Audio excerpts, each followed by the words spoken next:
People with home security cameras. What's the creepiest thing you've ever seen happen while you were asleep?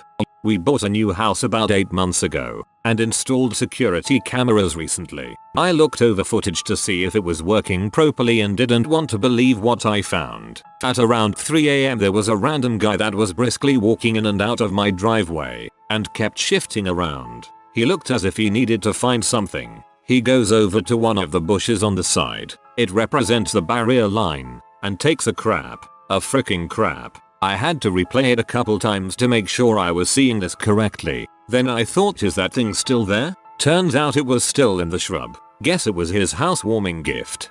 He was walking up and down your driveway, trying to decide if he should knock on your door and ask to use the bathroom. Finally, the urge got too strong and he said, frick it, this thing's coming now. Splat. Indecision strikes again.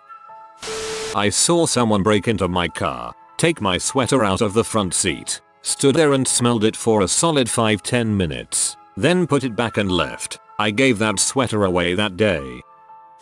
Fell asleep on the couch that night. Had a bad incident of sleep paralysis. Watched the playback a few hours later of me trying to pull myself out of it. With the night vision being engaged, it looks really creepy because eyes glow combined with the slow blinking during the event. It's like watching a zombie version of yourself. I fixed my sleep paralysis by taking deeper and deeper breaths when I'm trying to wake up. Hope that helps you. I wasn't asleep, but it was 1 AM. Both my Ring cameras go off, which, because of how they're angled, means only a full-sized adult can be in my yard. I check the notification. Dude starts walking up the sidewalk to my yard. Camera with floodlight kicks on. Dude instantly turns around like he was mistaken and goes onto the neighbor's yard. Neither us nor the neighbor knew him. Shady. Mostly I just get videos of cats visiting though. IN before your house gets ransacked by midgets. I wake up at 6 AM and just go through my security camera before heading to work. One day while looking through, I just saw my dog staring directly at my room. Skimmed through the different timelines. He did that for 30 minutes. Not sure why. Probably had to take a pee. A couple who would drive by at random hours of the day for a full week would walk up to the house and look at my dogs. Pit bulls. Look into each window in the front and even check the back gate fence. The camera was older and had no notifications, so the only way we knew was the moment they decided to open up the door. While I was homesick and was subsequently rushed by my dogs, I heard the commotion and grabbed the only weapon I had, a bat, to find the front door open and what looked like a murder scene in my living room. Blood everywhere, all over the floor, the front door, the little entranceway, the window. Turns out I have two very good ones. The idiots went to the hospital to eventually be caught by police. They were going to take my dogs to be in dogfights, involved in a bunch of other seedy things, drugs, prostitution. Wanted a dogfight, got a dogfight. I got a security camera to keep tabs on my sick cat. The first day, I swear every time I connected she turned and stared directly at the camera. There is probably a light that goes on when it turns on. I know some cams have this. Or she can hear the electronics go on. It might be something you can't hear. I installed some security cameras after some altercations with a horrible neighbor. Most I'd see was a squirrel, maybe a raccoon or two. Saw a fox once. That was cool. One night, I saw a guy walking up and down the street, passing my house over and over again. He seemed to limp more and more with each pass, before he collapsed. Later found out that guy was on a massive drug trip, and he died there, on the sidewalk, in front of my house. There was blood on that patch for weeks. When I lived with my dad, he once had this ambitious raccoon that discovered he never locked the doggy door. So the raccoon would come in, eat a bunch of crap, and run away before we'd wake up. So he put an automated doggy door in so it only works if my dog went near it with a collar designed to open it. Wasn't asleep, but when I lived with my ex, we had a few security cameras and they send you alerts when there's motion detected. I was at work and got an alert that there was motion in the living room and I figured it was my ex coming home early, but I checked it anyway. Instead, I saw my dog standing in the middle of the living room staring at the wall. He stood there for a minute and then got on the sofa to sleep. Two things were terrifyingly off about that.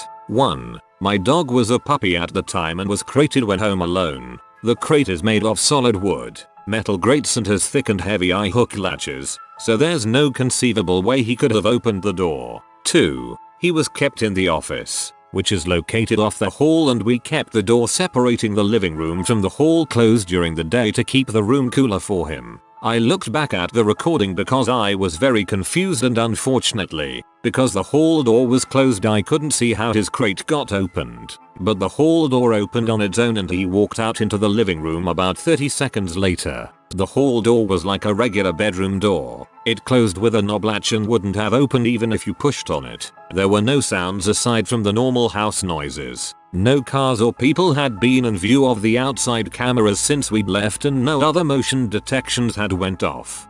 Frick that. We caught a neighbor who stole a package off our front porch that UPS had dropped off. It was an expensive car part. IDK what kind? My husband is a car nut. He was very quick to give it back when the police showed up at his door, because my husband wanted his car stuff rather than press charges and have it go to evidence.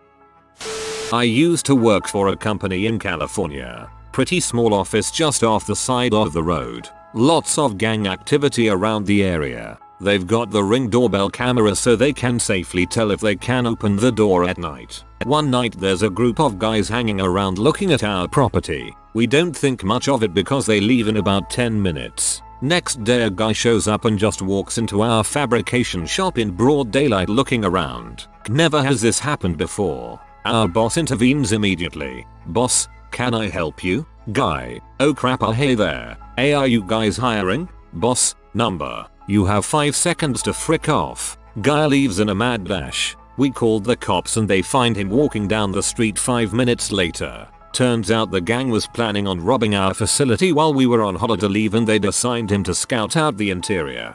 He was obviously brilliant at reconnaissance. I live in an apartment unit right next door to the office. They installed a new security camera for their door which covers a part of mine as well shortly after I moved in. The office manager knocked on my door a few days after the install and asked me to come look at something. She pulled up footage of the night before that showed a guy pacing in front of my door for 6 hours. He even left for a couple minutes and came back with something he tried to stick in my door frame a few times. I was asleep the whole time and heard nothing. Turned out to be a recent ex of a friend of mine. I'd only met him once. Still have no idea how he knew where I lived unless he followed her to my place once, as we lived close by each other. Cops called, reports filed. They eventually found him. He had been on a pretty bad drug bend since their breakup from what I heard and has no recollection of being there. M is a hell of a drug. When I was a poor college student, my wealthy cousin and his wife went on vacation and offered to let me house sit to give me a break from my 3 slovenly roommates. They live a few towns over in a very nice house with a huge front lawn and a fancy, tall iron fence and double gates. The fence and gates are about 11 feet high. You have to have a remote to open the gates. That first night I slept so well. I breakfasted like a king and then drove to school. I got back around 5, made a supper fit for a king, and settled down to write an econ paper. My cousin has a warning system for when someone drives, turns off the road and comes up to the gate. There's a chiming sound and you can look at screens in a couple of different rooms to see who it is so that you can buzz them in. I was deep into my paper when I heard the chime. I was confused at first and checked my phone before I realized what it was. I looked from the sofa and could see a movement on the security screen. I stood up and got closer and had a clear view of 2 women getting out of a white car. One tried to squeeze between 2 bars of the gate. Impossible. And then the other woman tried to boost her over the top of the gate. Hilarious. The top one fell, and even from the house I could hear swearing. I was about to press the intercom button and ask WTF was their problem, but I was chuckling at their antics and so just watched silently. They peered at the house intently from between the bars like a couple of jailbads for a while. The skinnier one actually stripped down to her bra and panties and tried to squeeze through the bars again. No dice. Butt and boobs were not allowing that to happen. More swearing. Then as the skinny one got dressed again, the bigger one went back to her trunk and got out a fricking tire iron. As soon as she started fricking with the hinges of the gate, I was on 911. The cops took too long and the women left. I showed the cops the video but they couldn't get a license plate number. When my cousin and his wife returned the next week I told them what happened and we watched the tape. He said that he had no idea who the women were but his wife looked pee. I packed up, thanked them for my vacation and left. She divorced him that summer. I put up a camera in my room to record myself when that was a whole fad. I saw myself kicking and crying in my sleep, legitimate tears and also muttering something. I saw myself reach and grab my hair when I curled into a ball. I don't even remember having a nightmare or anything that night. Definitely a reason to be afraid of myself. That's actually kinda terrifying. I saw this one video of some guy in California that went to this house and spent 2 hours licking their security camera doorbell, disappeared for a bit and then came back to resume the licking of the camera for another hour or so. I woke up one morning and my front door was wide open. Scared the crap out of me but couldn't figure it out as nothing was missing. Went back and looked at my camera and it turns out at around 4 AM the door just swings open for no reason. Never figured out why. Ghost wanted out.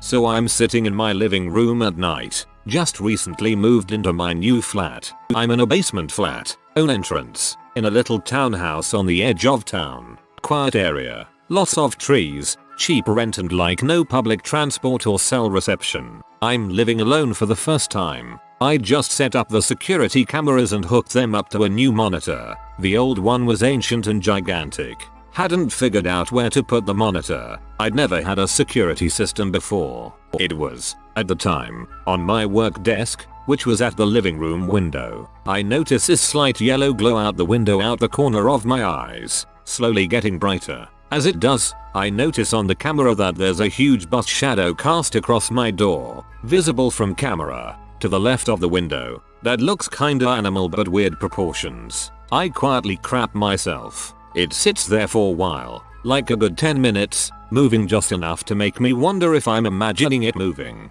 There's a kind of whining buzzing noise, but it's faint and I might be imagining it. I suddenly find religion. Then all of a sudden there's a loud pop from inside my building. The glow goes instantly away. There's a sound like a really peak at and then really rapid footsteps. I'm in like full cardiac arrest at this point, bathing in my own urine, crying for my mum. Flash forward a week or so. I haven't been eaten by a cat shadow monster, though I do have a sudden new interest in exorcisms. I meet the upstairs neighbors, older couple, when they're having trouble getting a large package up the stairs. They offer me tea as thanks. I notice their cat sitting in the window. Its movement reminds me of something, and after a while I realize it's the shadow monster. I ask a few questions to round out the details. Turns out the neighbors had one of those lights on a sensor which turn on when they detect movement. Cat jumps up to ledge, light turns on, but it was an eco light, so warmed up slow.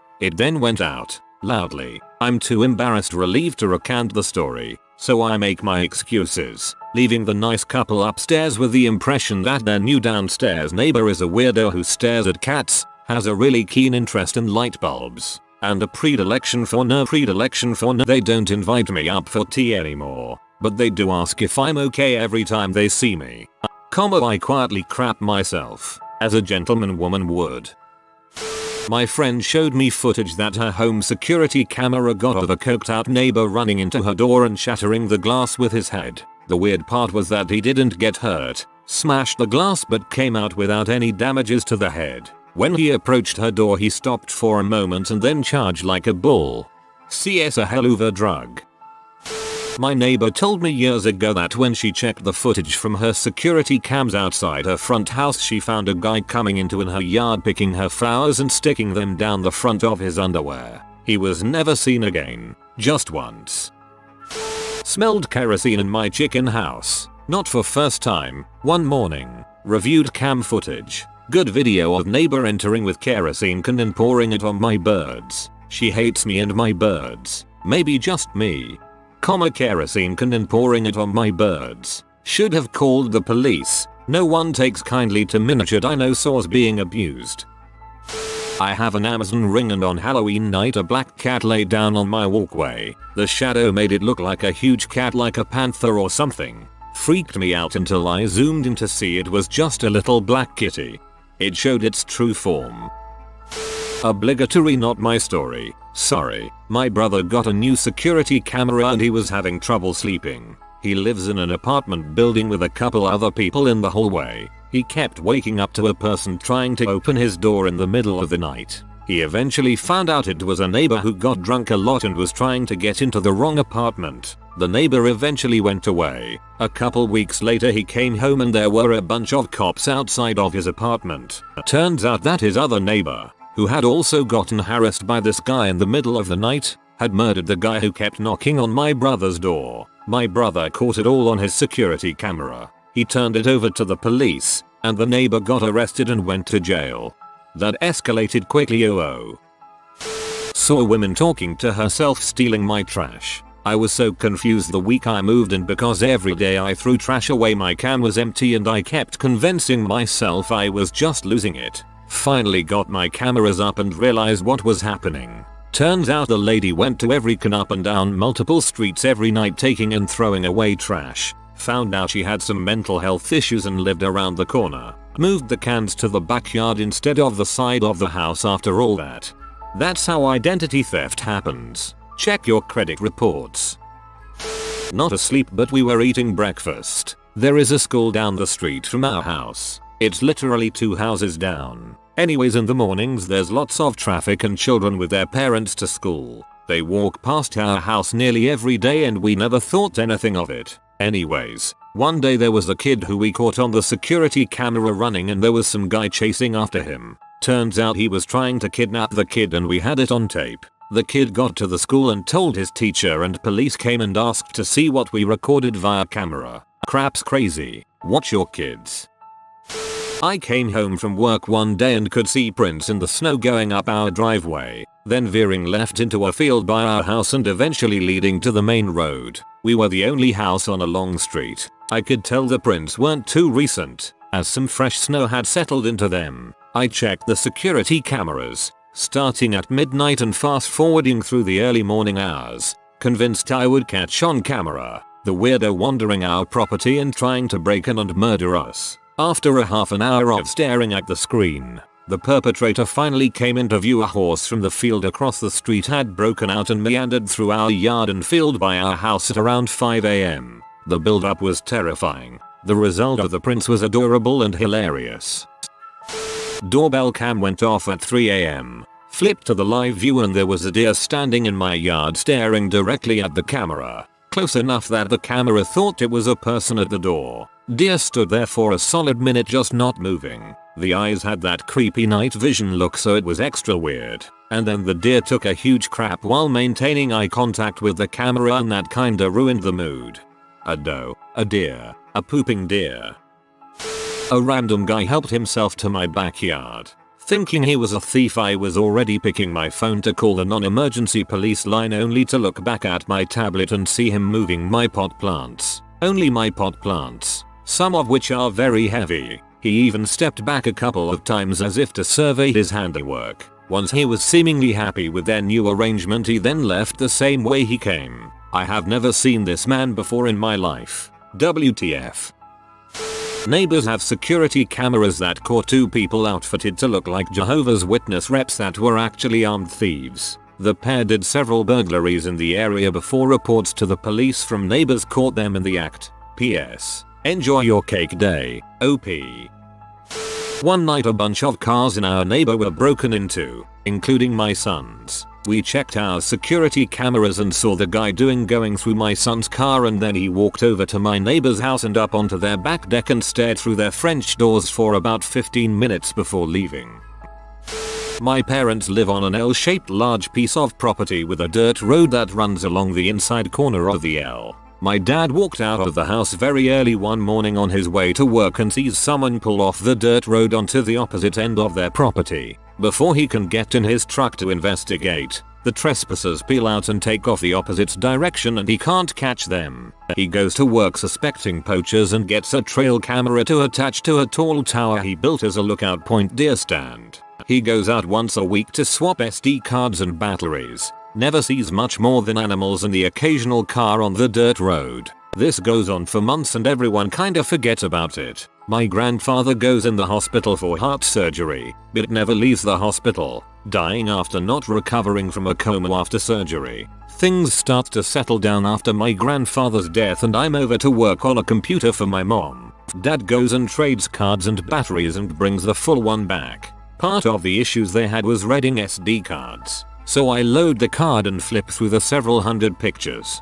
I get bored and leave my mom to it. She's visibly upset and looks at my dad and says, "Do you know who that is?" He looks, says, "It looks like your dad." I look, and it does definitely look like him. Very distinctive clothing and hat, but missing his dog and gun that never left his side when in the woods. He'd been dead for over a month at the time and the cards had been changed several times since. There was only a single picture, and there would have been no way to get to where this person was without having triggered the camera several times along the way. He had not been out to their property in a few years, let alone to that part of their property. I still have no explanation for it.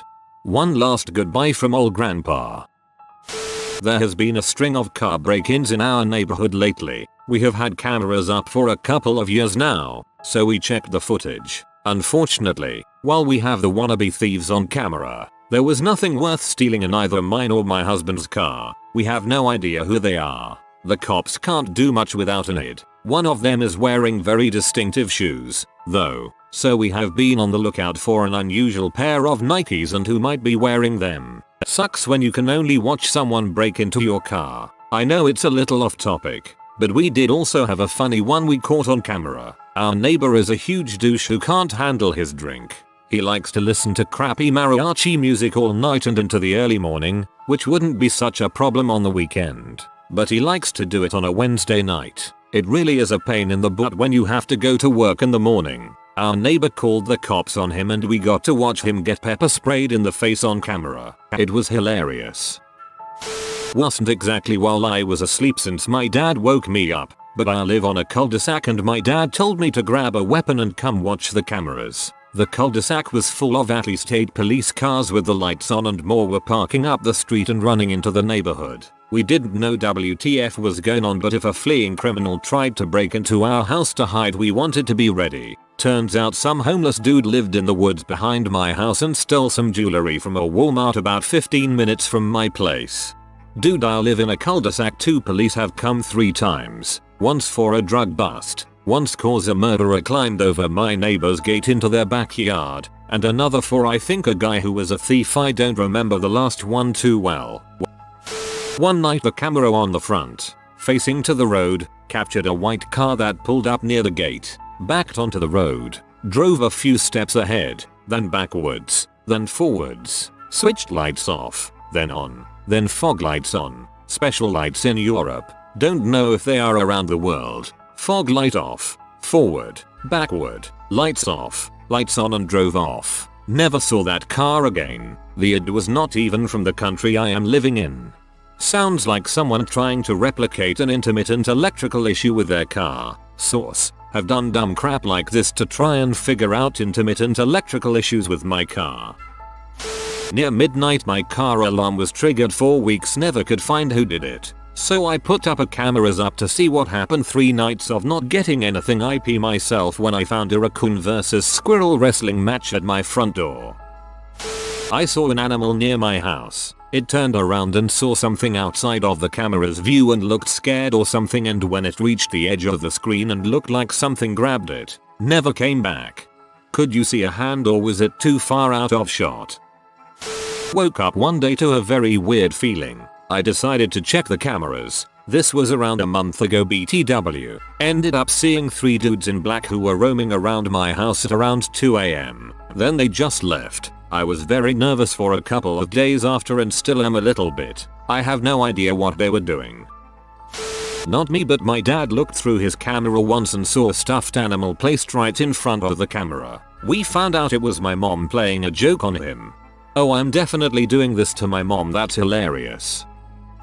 The guy wearing dark clothes with a hood over his face who walked up to our fence at 3 AM. Saw the beware of dog sign and the fake security cameras we have out to hide the ones we really have. Who then proceeded to get down and half crouch crawl through our gate and into our yard in an attempt to not be seen by the fake cameras, and got halfway to our door before my sweet good boy went total hellhound and raced to the front door from our bedroom to inform us someone was out there. As soon as the guy heard the dog and saw the lights in our place come on, he just got up and straight ran through the gate and down the street. We filed a complaint with the cops. Nothing ever came of it. He definitely was testing if we really had a dog or a security system in place, and that just freaked the heck out of me. We went and got motion activated lights after that as an added deterrent. Good boy got a steak dinner the next night. He's damned lucky I didn't open the door, or he'd have gotten mauled or worse.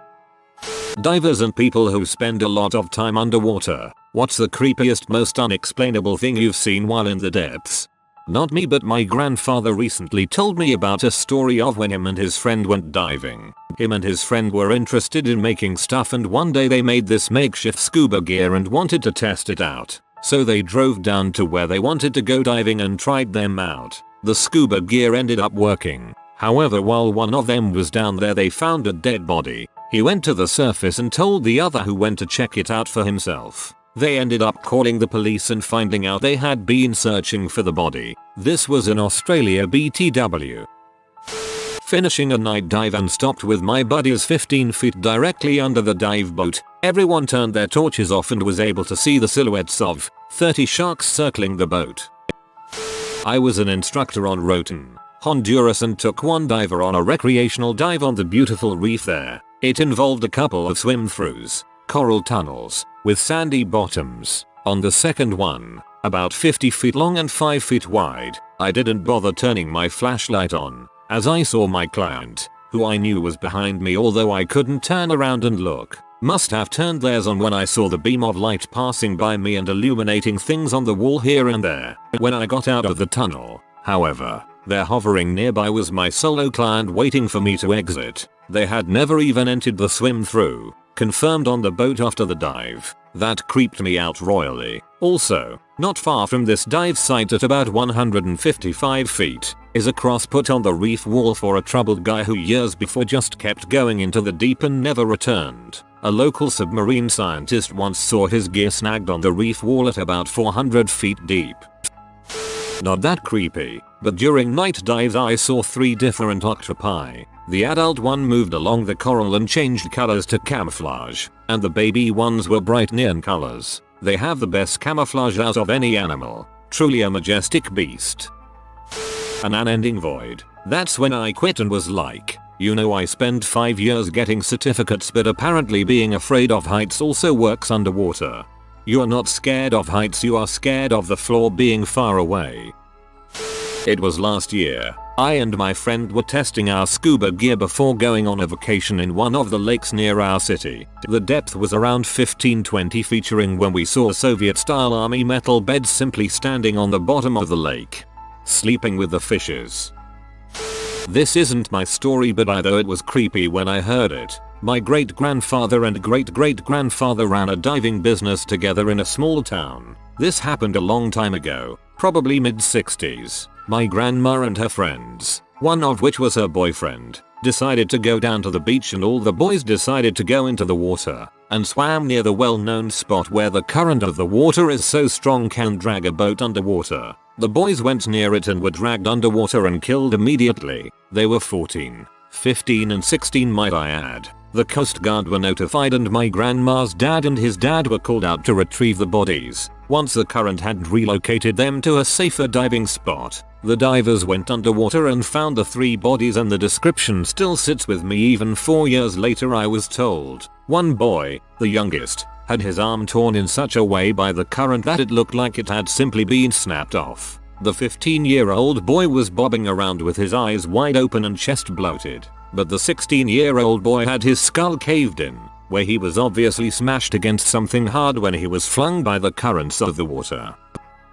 I did a night dive in Hawaii called the Pelagic Magic Dive. They take you out into the open ocean around 8 or 9 p.m., attach you to a cord that is tethered to the boat and let you get in. All you have is a flashlight in this pitch black water. I decided I would turn off my flashlight to just see what it was like, and it was absolutely terrifying. I've been around sharks many a time, and this is the first time I was genuinely scared. Switching off your light on a night dive is the most intense sensory deprivation ever, especially in the open ocean. There's any number of things you could be totally unaware of. Probably half a shark, still swimming around, but his entire left side was just gone, organs hanging out of him and everything, like a living Resident Evil zombie shark. He must have been very recently attacked, because I doubt you can live very long with your entire insides poking out. Not me, but my godfather. He was crayfish diving in the Northern Territory, top of Australia. Now you have to be really focused when looking for crayfish. You wanna see their little antennas sticking up, so he wasn't looking around just in his zone. He gets smashed in his leg and pushed forwards in the water and let go. He says he turned around and through the bubbles a massive saltwater crocodile was looking at him. So he used his spear gun to prod it away, not wanting to shoot it and lose his only real weapon. The croc left him alone and he hightailed it out. Now normally when a croc bites down it doesn't let go and it'll just death roll you to oblivion. But he had his diving knife strapped to his ankle. Reckons it's his lucky knife as it saved his life. I did some search and rescue diving after the tsunami in Thailand. It was not creepy per se, but you would find thing that would break your heart. Engagement ring. Gift for Christmas still wrapped. Full wallet with bunch of kids. The most insane amount of CDs and DVD I have ever seen. One creepier thing was that the smell of death was present for the first few days, and you nose would get used to it. Most of the divers that was out there developed some sorts of skin infection. We used to shower and pure after a dive. Our knees would be a mess from kneeling in the sand and pulling stuff out of the water. Fun times.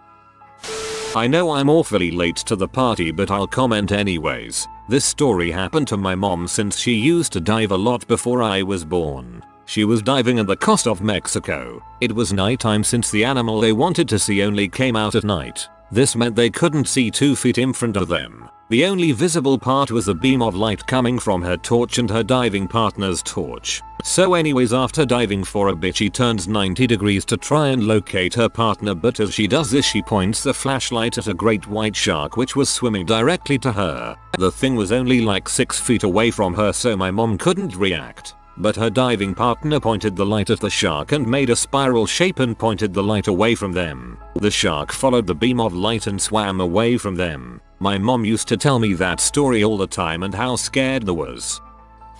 At Sand Hollow Reservoir in Washington County, Utah, there's an old school bus and retired flight school airplane at the bottom for divers to explore. There's a geocache in the bus, so my brother, retired Army Ranger, and myself, civilian mechanic with no diving experience besides trying to beat my son in a breath holding contest in the pool out back, set out to find it on a sunny summer day. After about 15 minutes we found the bus, rusted, rotting and covered in algae. We entered from the back and began searching for the geocache. We found it, signed it and swapped the item out. What we took out was a piece of paper wrapped in multiple Ziploc bags and the zipper cut off and torched to seal it indefinitely. On the paper was a single instruction: item too large to put in container. Check driver seat. Intrigued, we made our way to the front. Now, I wish I was making this up. I was the first to reach the driver's seat. I got to the front and what do I find? A body, wrapped in trash bags and taped with a 45-pound chain around the ankles.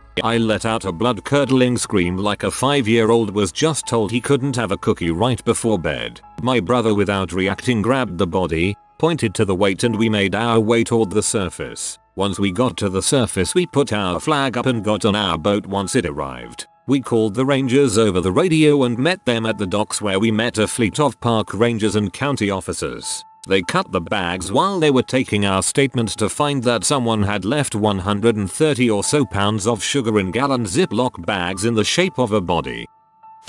I was snorkeling off the coast of Maui when I felt a stinging pain in my left big toe. I spun around and was eyeball to eyeball with 4 angry fish looking for a free food handout. I've grown up in Hawaii and in the ocean, and this was the first time I was the prey. I chased them off and begged visitors to Hawaii, please don't feed the wildlife, as one day you may be the food. I usually do shallow water spearfishing here in Kauai, Hawaii. I haven't had yet to find anything supernaturally creepy, but probably something just as impressive. If you're diving in a coral reef, there's a chance you'll see a channel. Basically, it's a trench that cuts right through the reef. The ones I deal with are a few meters wide, but they go down for around 20-50 meters. In some areas, you could swim in 2 feet deep water only to encounter a straight drop down into the depths of a channel. These kinds of places are really good fishing spots, but you'd have to have big balls to not be intimidated by these things. Even on days when the water is clear, you won't be able to see the bottom. Channels are also a hotspot for sharks and other predators because they connect the open ocean to the inner reef. Channels are still beautiful. Eerie, yes, but beautiful.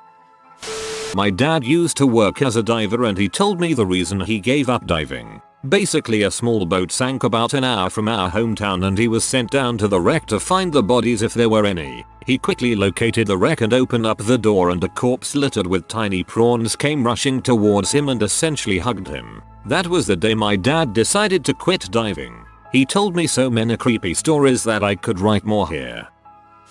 I did a night dive in Borneo once near a sea gypsy, Bajor, village, so we surrounded by a lot of trash, including hundreds of plastic bags floating in the water. You can barely see anything outside the light of your torch, so every so often, without seeing it, one of those bags would brush past you and you'd discover it was actually a big butt jellyfish. One of the most uncomfortable dives I've ever been on.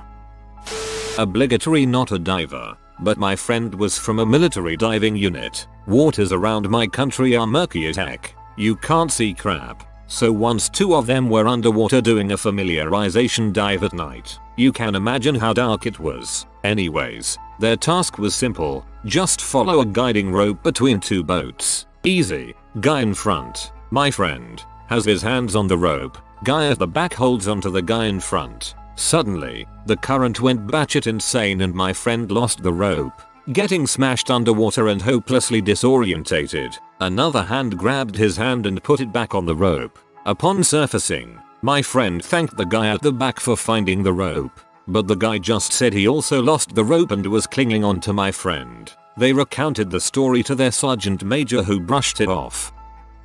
Once I dove into an underwater cave in Sweden, and I have done it both with and without diving equipment many times, and this time I didn't have diving equipment. When I wanted to get out again, I could not find the exit, and had to squeeze through a tiny gap in the cave where I almost got stuck.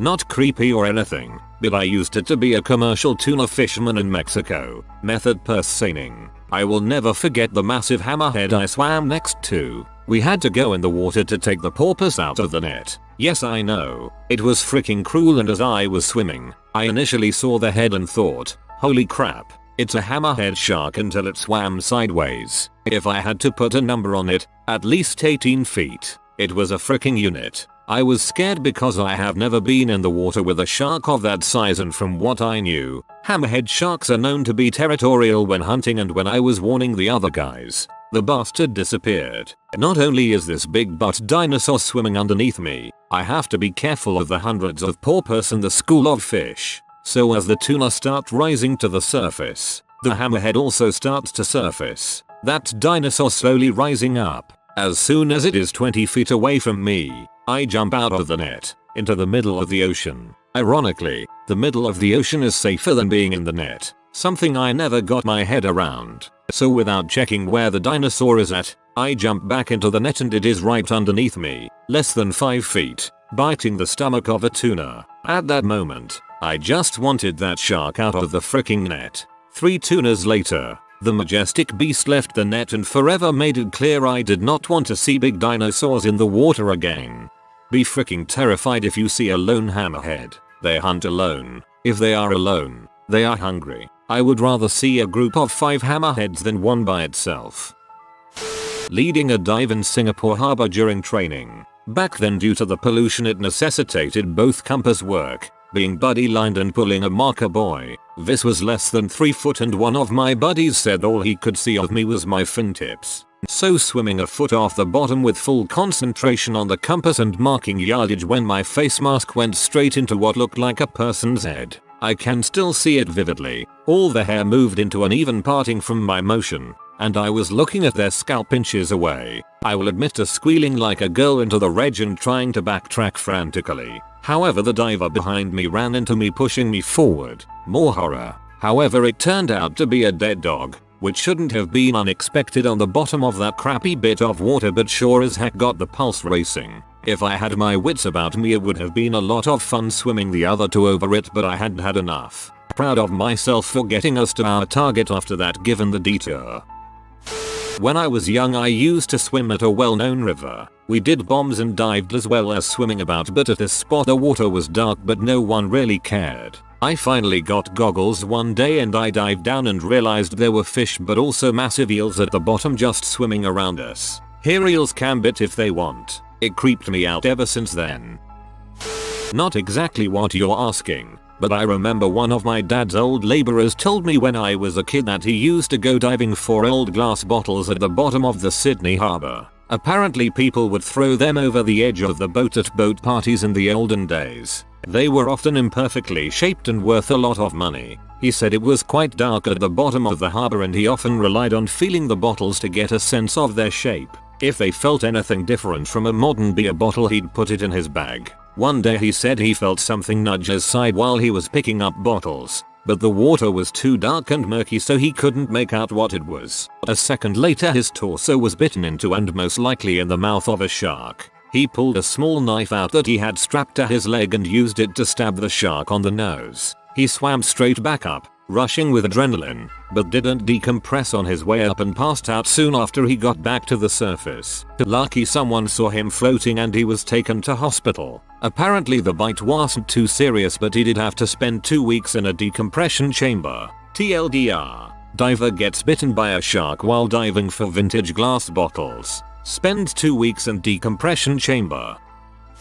Doing a wreck dive with my ex-wife off Cozumel. She swam through a passageway and a giant green moray eel popped out in front of her. She swam sideways and caught the edge of the doorway with her ankle, causing a deep cut and clouds of black-looking blood began pouring out of her. I grabbed her ankle and tried to apply a compress as we did an emergency ascent. There had been a shark attack recently, so I held her ankle and kept my head on a swivel. It wasn't the sharks that were a problem. We were surrounded by a large group who all kept trying to bite at her ankle. She insisted on a safety stop, and I hung below her for 10 minutes trying to compress the cut while fighting off really aggressive large fish. It wasn't really unexplainable, but pretty creepy trying to keep my wife from bleeding out while being attacked by scores of fish.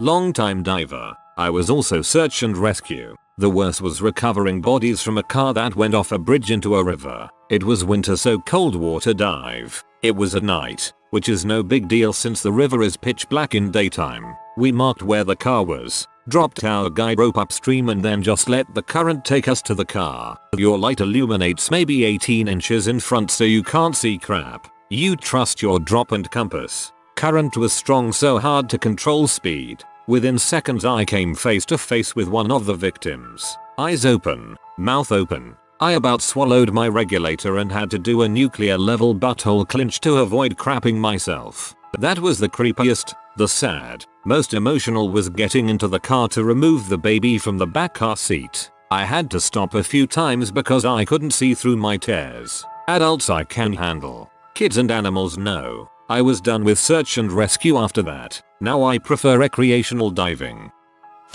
My time to shine. I was an instructor tech XR mixed gas overhead the whole shebang when I was a young idiot that was pretty much trying to die. I can remember diving in a spring system in Florida with manatees and bumping into something on the bottom. Manatees just normally chill at the top and are literally like big floating sausages. So I looked down and saw massive gator tail swish off into the less than clear water. I've done shark dives in the Bahamas, run into bulls, tigers, the whole gambit. But that right there terrified me. Another fun one was I was leading a group off of PCBC on the twin tugs and had a bull shark follow the entire time and no one else even saw it until we came up. That was hilarious to see their reactions.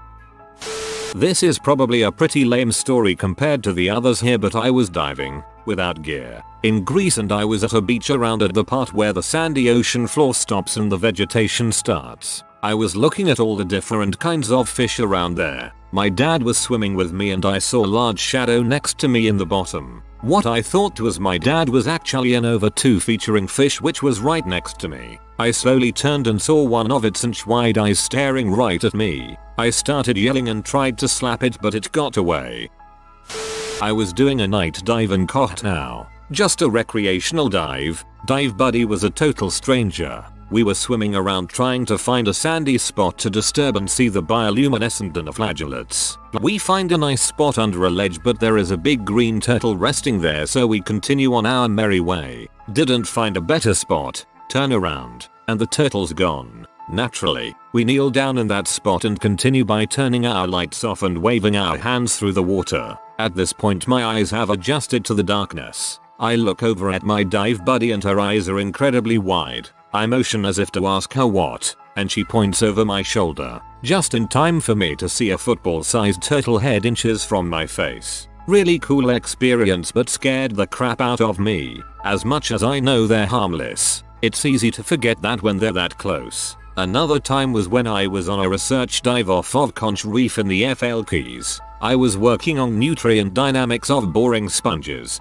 named because they bore themselves into rocks, which consisted of collecting water samples outside of this sponge and from the excurrent water that the sponge filters through its body. In order for me to collect the samples, my face had to be roughly 6 in from the substrate. This was also a night dive while there was a really beautiful thunderstorm happening and my light needed to be off so as not to trick my sponge into thinking it's daylight. So every few minutes I would see a bright flash of light. Side note, was really cool to see other bioluminescent organisms flash back in response to the lightning, but that's besides the point. Eventually I happen to be looking up to see where the other divers are and there's a flash of light. I see there's a giant, probably 5 feet grouper right next to me checking me out. That fricked me up. Had a hard time collecting samples after that, lol.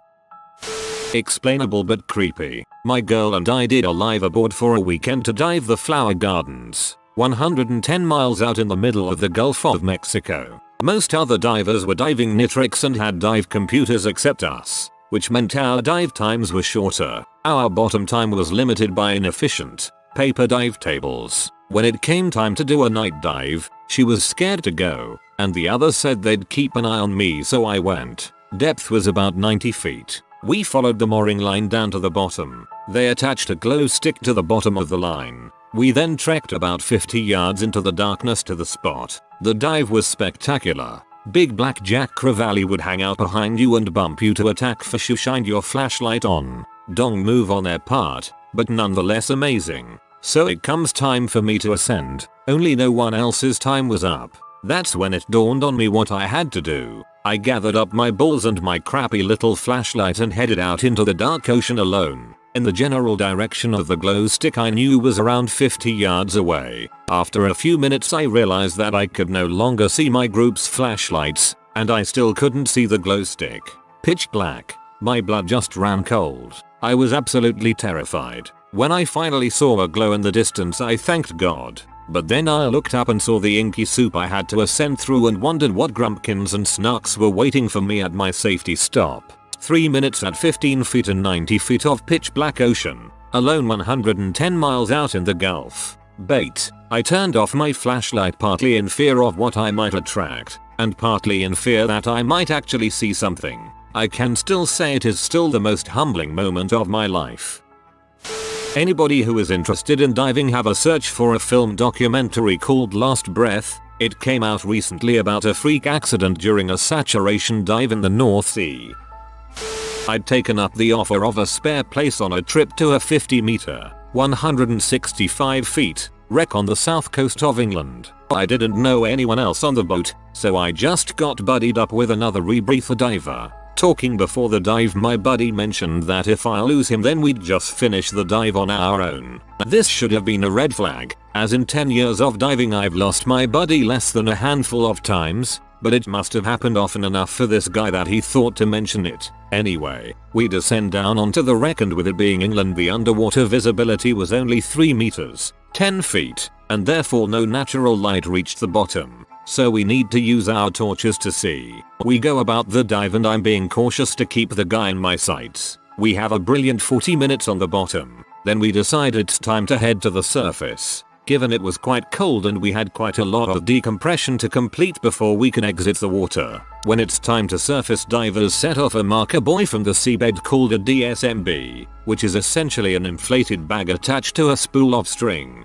It alerts the boat where the divers are in the water so they can track the divers while they drift during decompression. When setting off a DSMB you have to clear yourself of all wreckage so that it doesn't entangle on the way up. I signaled to my buddy that we'd swim out from the wreck and set off a DSMB. So I turned and started heading away from the wreck. When I got about 10 meters away I turned around and my buddy wasn't there. He'd obviously not followed me. So now I'm cold, it's dark. I can only see 3 meters in front of me and I'm 50 meters underwater on my own with at least 30 minutes decompression before I can surface. I decided to head back to try and find him. He was nowhere to be seen, but what did meet me was a massive mangled pollock fish. It seriously looked like something out of a horror film. It had one eye hanging out and all its flesh was an off-gray color. It was still alive and swimming towards me. I thought it might have been the start of a nightmare. I decided that was enough in case any more monsters came to visit.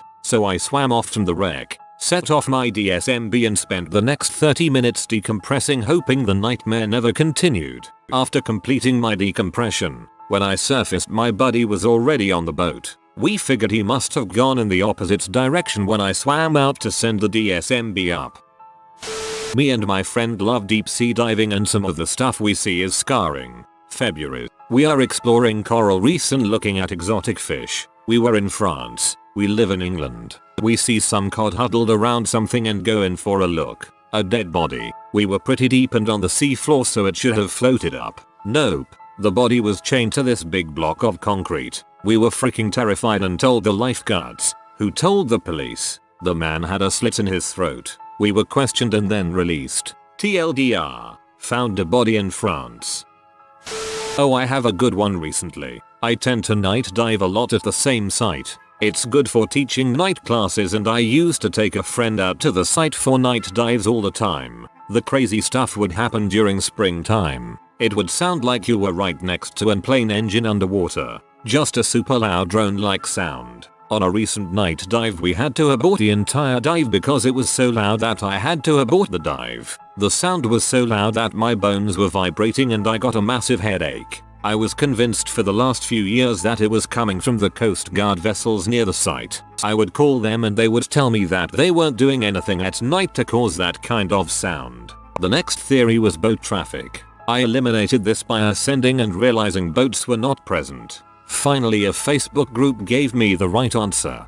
During the springtime a species of fish called a plainfin midshipman that normally lives at 400 meters in the Monterey Canyon will swim to shallow waters to mate. The mating call of thousands of these fish is so loud that it was creating the sound I was experiencing underwater. It blew my mind.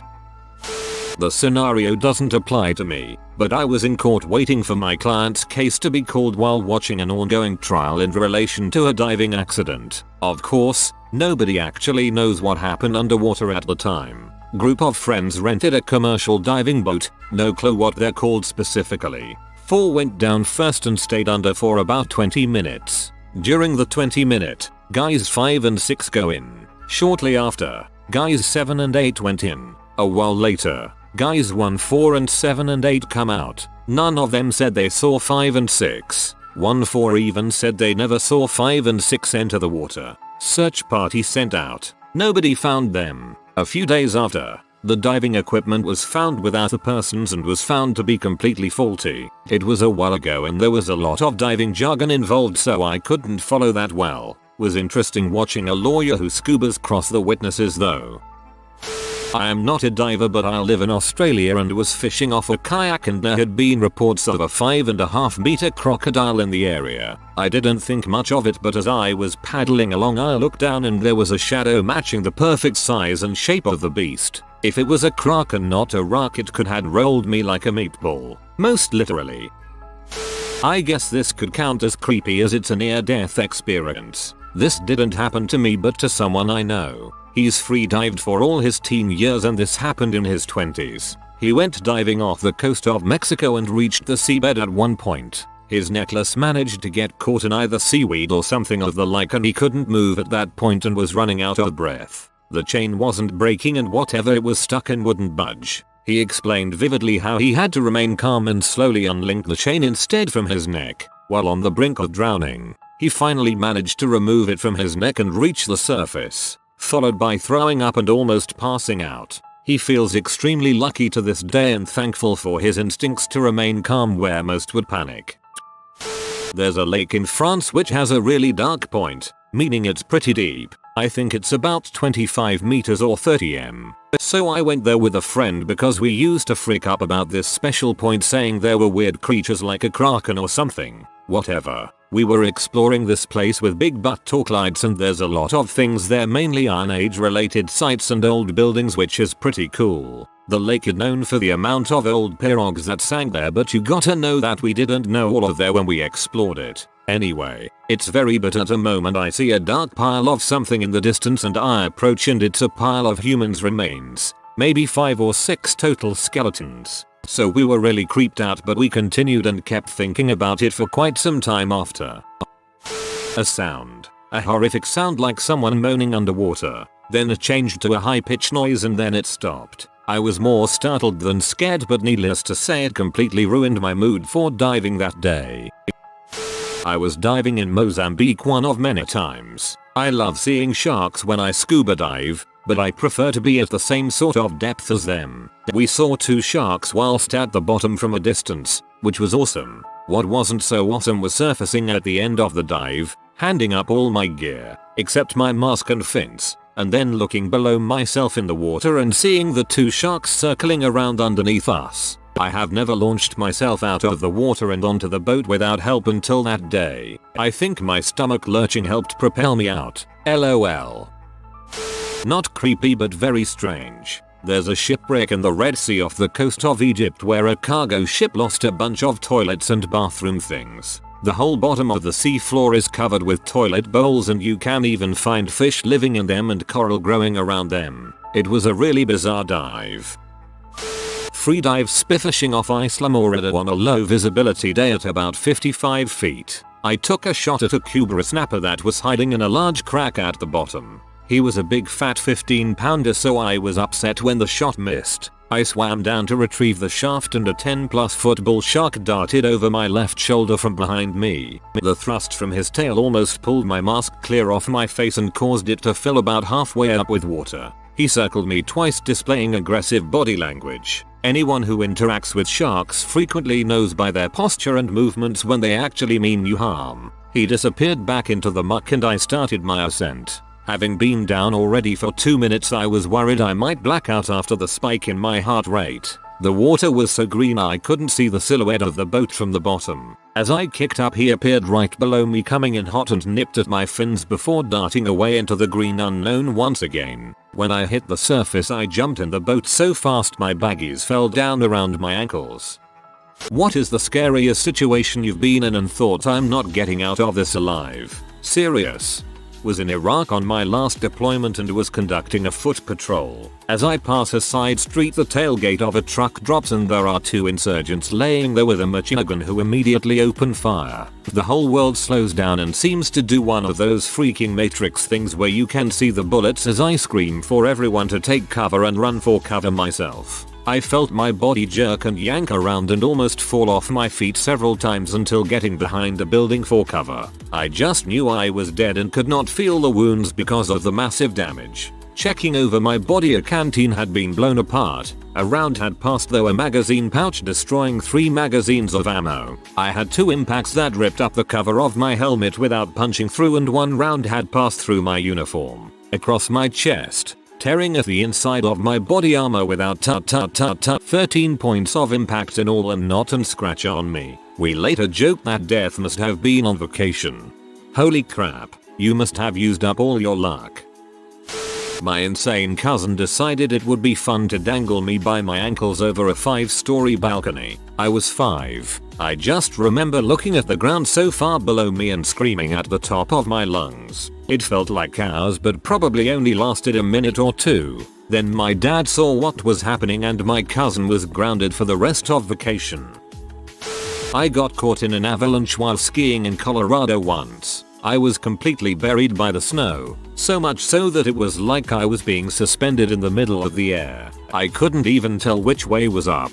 Mind you, I was around 7 at the time, so I didn't know the spit trick and began shouting for help. I wasn't even sure if anyone could hear me, but I just continually shouted my head off, hoping someone would be able to come rescue me. After a little while, I started to believe that this was how I die, stuck in a giant snowball. I was stuck for a good 5-10 minutes before I heard a search team treading through the snow. Their dogs must have picked up my scent or something, but I heard barking, and then the digging away of snow. Then, a foot brushed up against my boot. Then my whole body was being forcibly pulled. The sun was blinding, and the world was spinning, as apparently I was facing downwards, so I got quite the head rush. I had never been so happy to see the sun before in my life. In 2004 I woke up and started coughing up blood. Not just a little bit of blood, but giant splatters of blood hitting the wall every time I coughed. Think of the movie Exorcism but with blood and not pea soup. I immediately had a panic attack and thought that I was going to die. I woke up my mom to get help and tell her goodbye. She called the ambulance and I spent the next 7 days in the intensive care unit. Eventually, they found that I had a serious infection that, as the pulmonologist put it, shredded my right lung. The infected tissue tore off of my lung and fell to the bottom where it abscessed. Every time it moved, the abscess would rip the artery in my lung open and I would cough up about a liter of blood. The doctor had to cut 18 pieces of my lung out. Luckily, I survived, but I get short of breath easily. See, this scares me the most. Other times it's people doing crazy stuff or accidents on the motorway. But this can happen at any time. To anyone, no matter how safe your life is. Terrifying. Glad you're okay.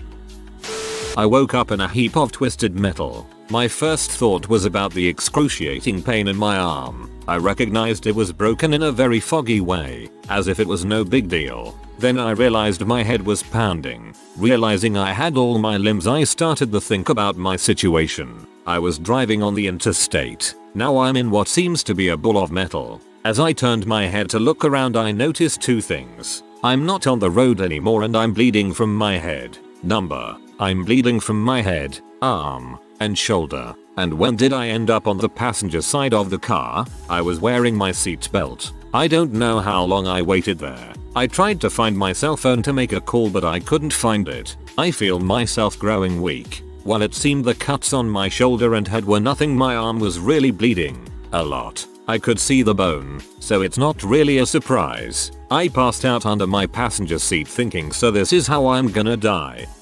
I was terrified really. It seemed like I was there forever, in a fuck ton of pain, watching my own blood pool around me. I'm trapped, and by the time this thought crosses my mind, I'm too weak to do anything anyway. For just a moment panic hit, then I calmed myself. Not in any way that would be logical, unless you hit your head and lost like half your blood. My justification for dying being okay was things like having a good hockey season, and finally sitting down to watch Shawshank Redemption. But deep down I was still scared. I was certain I would die there. I lost a lot of blood, broke 3 ribs, suffered a concussion, a compound fracture of the radius and ulnar, 4 arm bones, and a handful of scrapes and cuts and bruises. I have no idea what happened. Witnesses said I was hit and run by an Escalade and my car rolled a few times, maybe 3, maybe 4. Investigation showed that my seatbelt was still buckled, but the belt itself broke. Firefighters cut me out and did a great job, I would have to say.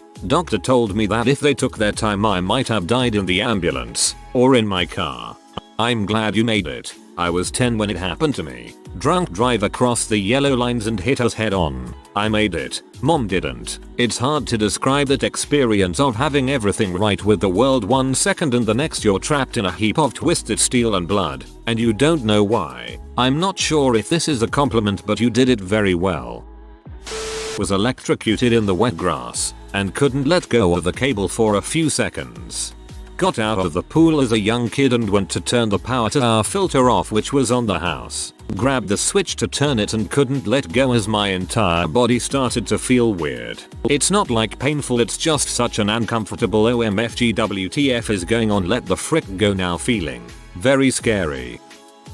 It was actually around 3 AM. One night last week. I woke up to pounding on my front door, and then I heard someone fiddling with the doorknob, then more pounding on my front windows. I was sleeping in the living room, back of the house, and I got up to stand in a corner where no one would be able to see me. I don't know why. I guess I was just scared and that was my reaction. Then I heard pounding on my living room windows, which look right into where I sleep, some noise on the back deck, and then nothing. I'm a single woman living alone in a giant, 4-bedroom house in a crappy neighborhood. So yeah, I'm not sleeping too well lately.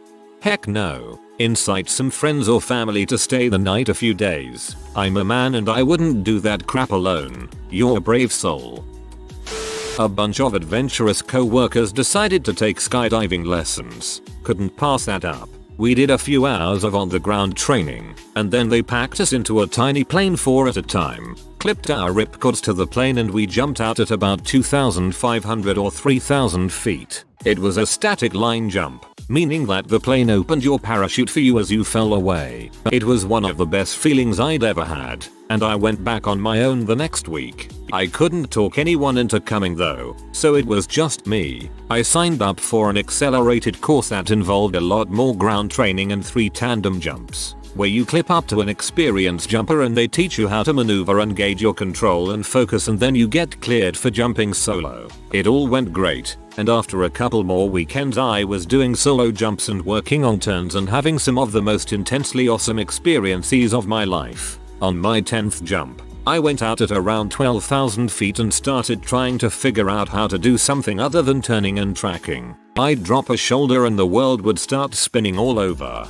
and I'd come back and try it again. I wasn't getting the hang of it at all, and kept trying to figure out what I was doing wrong. All of a sudden, I realized that I had gotten distracted and had completely forgotten about altitude. I hadn't checked my altimeter once the entire time. I didn't have a sense of how long I'd been falling. I was in the middle of a tumble, and the ground, or what I could see of it as it was flashing up then down then sideways then behind me, seemed really close. Closer to me than it ever had before. I looked at my altimeter, but I had an overwhelming sense of urgency to make a decision, so rather than take the time to read and understand it or stabilize myself, I went for the ripcord. I was upside down and at an angle when my chute popped open.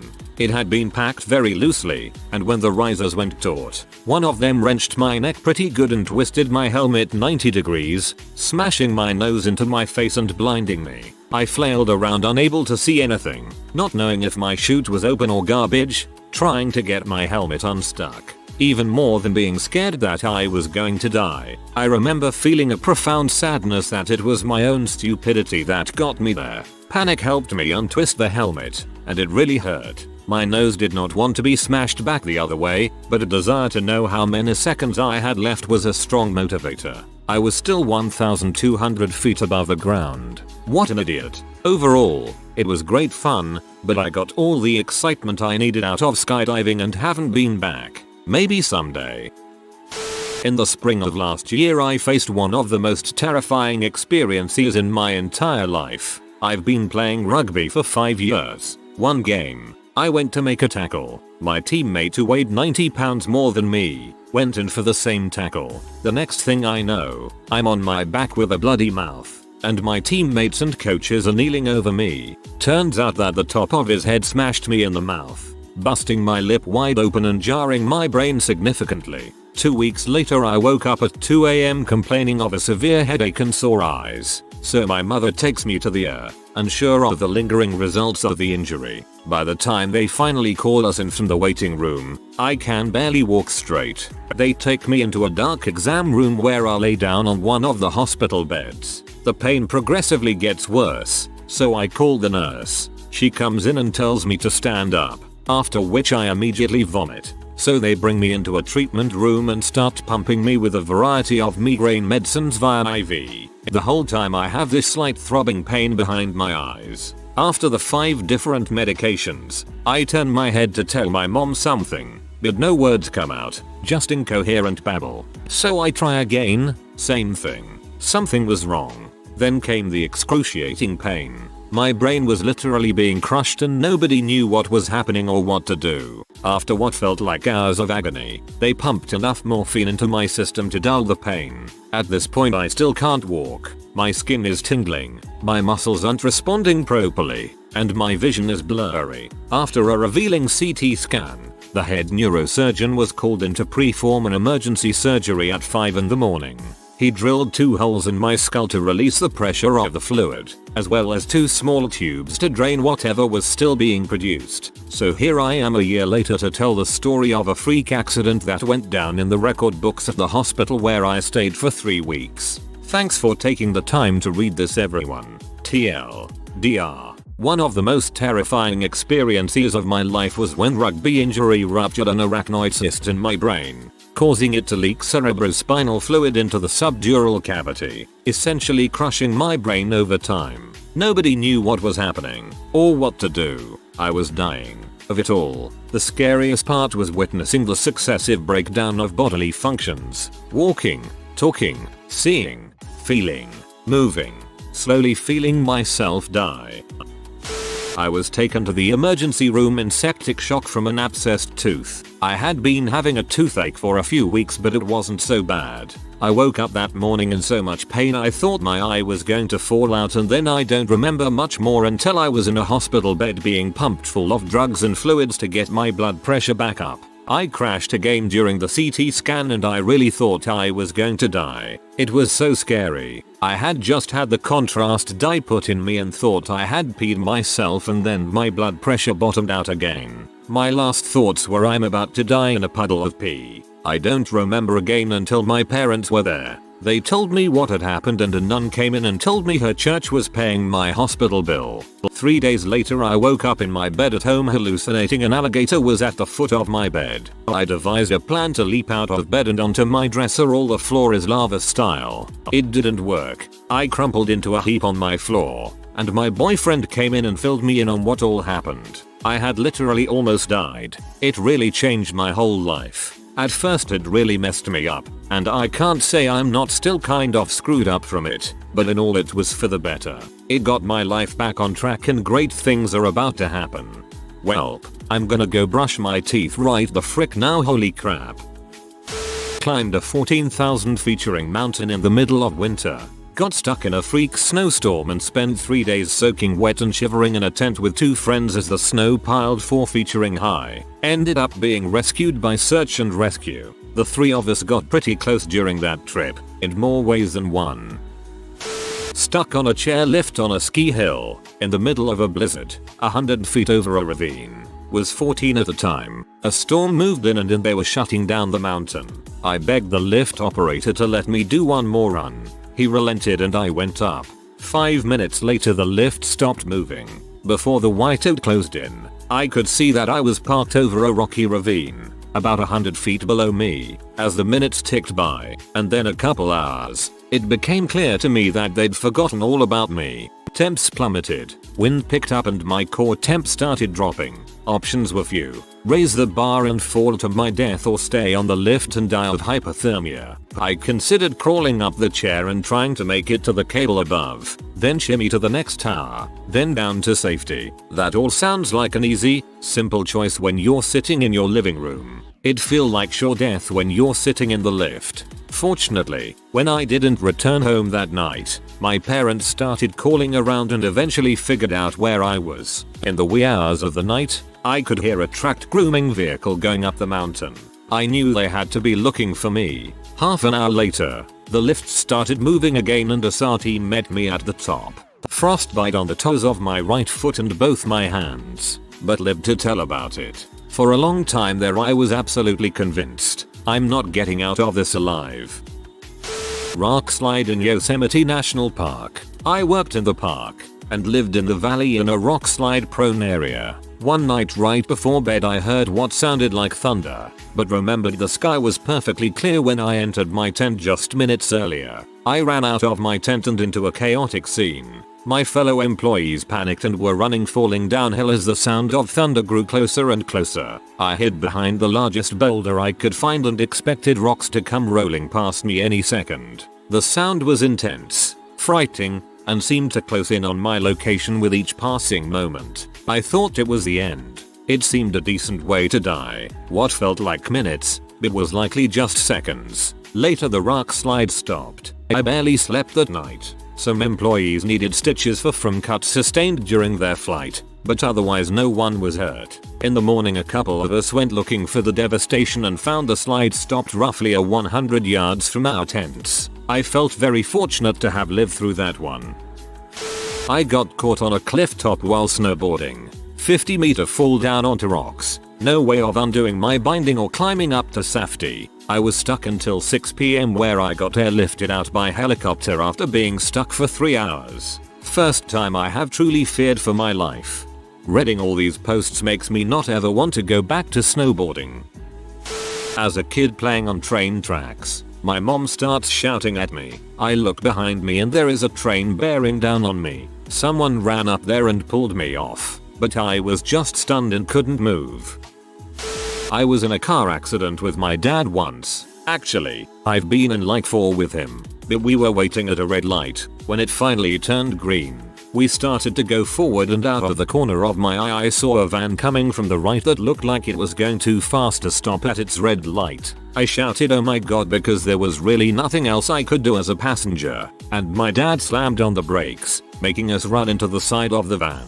It still kind of shakes both of us because if I hadn't called out, my dad wouldn't have braked, and I would have been hit instead of us hitting the van that was going 45 miles per hour.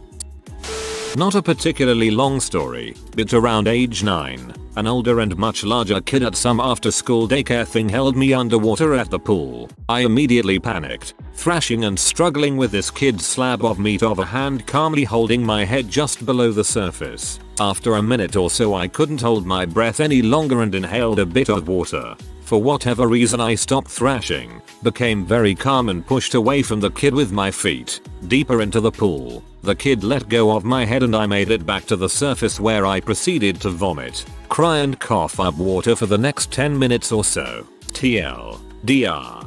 Day camps are a great way for your kids to exercise and meet new friends in a safe and well supervised environment. I love your TLDR. While going to Fresno State University I moved into some apartments right off the school. They were right next to the university on Bulldog Lane, which I later found out it was known as one of the more dangerous places in the area. So I had this CAD class at night while in college, and class was around 3 hours long. It would usually end at around 10 at night, and I had no car, so I would have to walk alone for a good half a mile off campus to my apartment. One night class took a little longer and I ended up walking home at midnight. So I make it to the apartment's locked gates and notice some suspicious guys waiting outside the gate. I was already scared and suspicious about them, but I decided to just ignore them and walk in. Right before I make it to the door they stop me and ask me if I wanted to buy them. I just ignore them at first and put in the code to the gate. As I walk in they ask again and I just say no. My dumb butt never thought that now I opened the gates to the apartments and they can follow me to my place. So I just try to walk normally to my place while trying to not crap my pants as they're following me. Next thing I know 2 more guys are in front of me. They pull out a knife and point it at me. The guys behind me then ask me, "You sure you don't want any?" I can't remember exactly what my response was. All I can remember was it was some sarcastic butt joke about what choice did I have. The guys behind me take out the drugs and ask for my wallet. Me all scared I just give it to them. He looks inside and laughs. Being in college, money is not something my wallet was familiar with. I did however have my school ID, some coins, and a condom. He pulls out a gun and says, "No cash on you and you still think you getting laid? Lucky you I don't got ammo on me today, so make that condom useful." He gives my wallet back and just dips. Ambushed by 2 Taliban, read, local buttholes criminals, with RPK machine guns from about 60 meters away. Myself and 4 other guys were dismounted from our MRAP looking for command wires on a stretch of Highway 1 in Ghazni province. AFG. We have to hop over this mud wall into a grape field in order to keep moving parallel to the road. As I'm going over the wall, I think to myself, wow, this would be a really crappy place to get ambushed. We were effectively isolated from our vehicles which had crew-served weapons in a walled-in field. Not good. but we had to go in there to look for the wires. We had gotten hit in this area before, so we walk. No more than 2 minutes after we cross that wall, crack, crack, crack, crack, crack. I could feel the first round fly right in front of my face. It was like feeling a kind of overpressure right in front of your face. Kind of like if you've ever had a baseball thrown really close to you and you can feel it passing by. Anyway, there were 2 machine guns shooting at us from 2 different angles. We were cut off from the rest of our platoon, so we had no crew-served weapons to bail us out. To make a long story short, we ended up shooting and grenading our way out of that field, and somehow no one on our side got hurt. Ended up with a bullet hole in the shoulder pocket of my uniform. Rough day. I'm really surprised there aren't more Afghanistan-Iraq war stories on this thread. Glad you made it through that. I was on a plane that caught fire. We were over the Gulf of Mexico about an hour from land. We had to sit there and try to stay calm. I hate to fly even years afterwards. My husband was out of town, and I woke up to a man standing at the foot of my bed. I thought to myself calmly, so this is how I die. I forgot that I had dragged my elliptical trainer into the bedroom to make room for more crap in the living room. A jacket draped over gym equipment makes for an ominous figure. I love to swim in the ocean, and I used to have no fear of swimming out too far, since I'm a very strong swimmer. Last spring, I was at the beach and I saw a sandbar a ways out. I could see the waves breaking, which let me know there was a shallow area, and I decided to swim to it. A friend accompanied me, but about halfway she got nervous and turned back. I was like, "8, see ya," and kept swimming. When I got close to the sandbar I was pretty tired, but I figured it'd be fine. I'd rest there where I could stand, and in a little bit I'd swim back. But the problem was the sandbar was too deep to stand on. I could touch the bottom easily, but the water was a few inches above my nose, so I couldn't rest. I was annoyed, but I didn't think it was a big deal, until I started swimming back. I was very far out, and I was tired. I wasn't making much progress forward, and the waves were tossing me around. My friends were tiny spots in the distance. I started to panic. I thought, I'm going to drown. I'm going to freaking drown. I've never been scared like that. Not before or since. I wanted to cry. My heart was pounding. I was totally exhausted, and because of the adrenaline coursing through me I was paddling way too hard, not getting anywhere. I was having a panic attack in the middle of the goddamn ocean. All of that lasted maybe a minute, not more. Suddenly this thought came through, louder than anything else. Do you want to freaking die? And I realized, if I kept doing what I was doing, I would drown. If I kept panicking, I would die. I was 19 at the time, and up until that point I had never seriously faced death. I forced myself to stop swimming and just float for a second. I forced myself to calm the frick down. Then I started swimming back, more calmly. Now, I was not going to die. I was not going to fricking panic and die because I was acting like a reckless goddamn butthole. I honestly think the only thing that kept me alive was how pissed off with myself I was. I was still scared, but I pressed all those feelings down and just swam, and swam, and swam. When I got back to the beach, I completely collapsed. I crawled up the sand until I was far enough out of the surf that the waves wouldn't come up to my face. I was heaving. Best workout of my life, right? Jesus. I don't know how long I had to lay there before I could get up, but while I was down there, the water lapping gently at my legs, I kissed the sand completely sincerely and developed a healthy freaking fear of the ocean. That was a great read. I know that panic. All consuming. Glad you made it back okay. Doctors of Reddit, what's the creepiest thing you've encountered while on the job? RN here. I took care of a lady once. She nearly died of sepsis, blood infection. She'd had multiple strokes and coded multiple times in the ICU. They'd given her Levofed. Levofed or leave em dead is what we say because Levofed shunts blood from your extremities to your vital organs, usually resulting in necrosis, death of peripheral tissues. This means when she came to me her fingers and toes were all black. She wasn't quite right. And I've seen lots of crazy, but she truly unnerved me. She never talked, only whispered in this bright bubbly voice, like a little girl's, but she said awful things, like can you push me outside so I can chew my fingers off, and she would smile all time.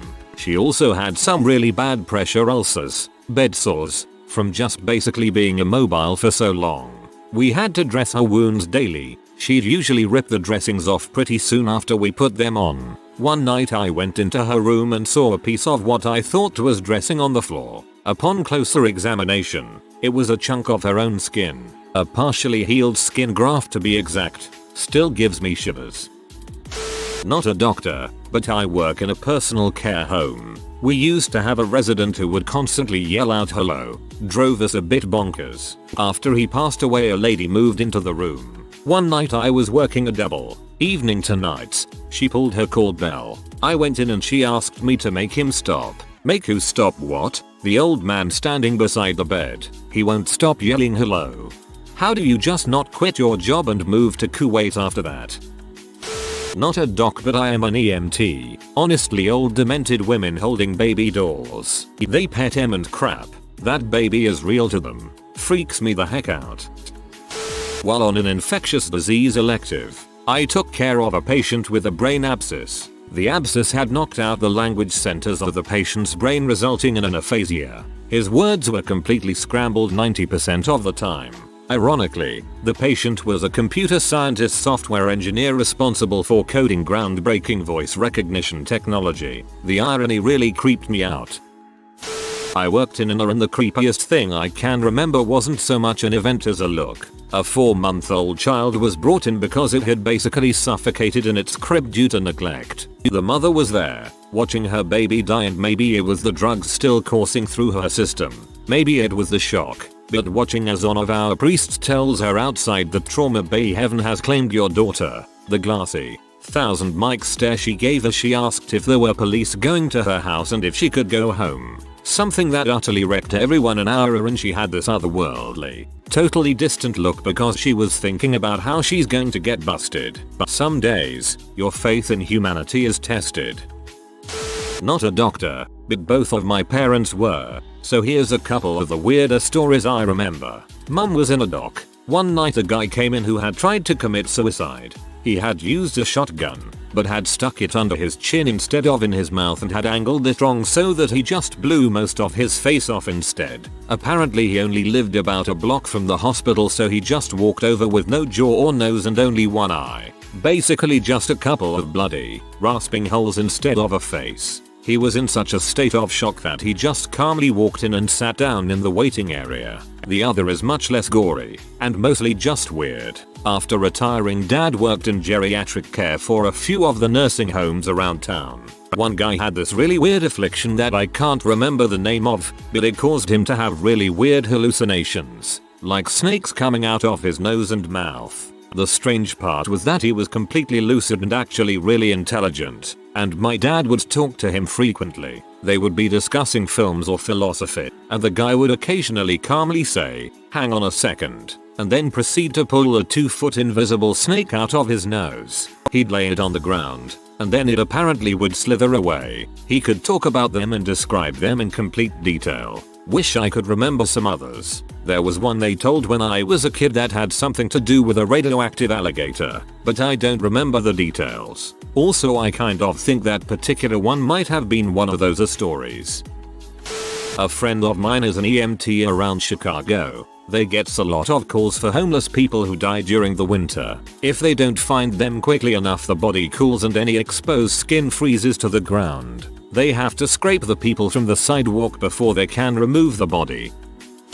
A woman with schizophrenia had the delusion that men were ejaculating on her head constantly, so she would smash her noggin with rocks when available to purify herself. The repair I saw, one of many as it turns out, as this was something she did frequently, required neurosurgery for the skull cranioplastic prosthetic for the ruined skin and bone, and plastic surgery to bring the skin together just right. She had a helmet for as long as I knew her. I have never encountered a severer case of self-harm, excepting suicides, as this woman.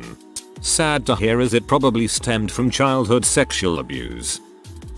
Nurse, not doctor, but I had a 91-year-old woman who came in with a stroke. She was unresponsive and breathing at about 44 respirations per minute, hyperventilating. This went on for about 3 days. We were waiting for grandma to kick the bucket any minute. All of a sudden her bed alarm went off. We figured it was a visitor who had leaned on her bed too hard, because that can send it off. So I don't exactly bolt to her room. When I get in there, she is sitting up, legs swung over the side of the bed, yelling I need to pee. I get her to the commode and get her back to bed. She starts bawling, saying she wants to see her husband, who is long dead. She died 2 days later. Not a doctor, but a nursing student studying psychiatric and geriatric nursing. We spend 12-hour shifts at the hospital nursing home, twice a week, and usually rotate patients. One of the things that constantly freaks me out is when a patient says something like, "I'm dying." They usually do die within a couple days, if not hours after having said that. At one of the nursing homes we did clinical at, they take this as a very serious ominous sign. I've seen this in both critical care patients and patients who are expected to discharge that same week. It's not uncommon for them to say they see their parents, loved ones, etc. and then pass away shortly after. Not saying every patient that said that has died, but I've seen enough that I take it seriously and it gives me the spooks.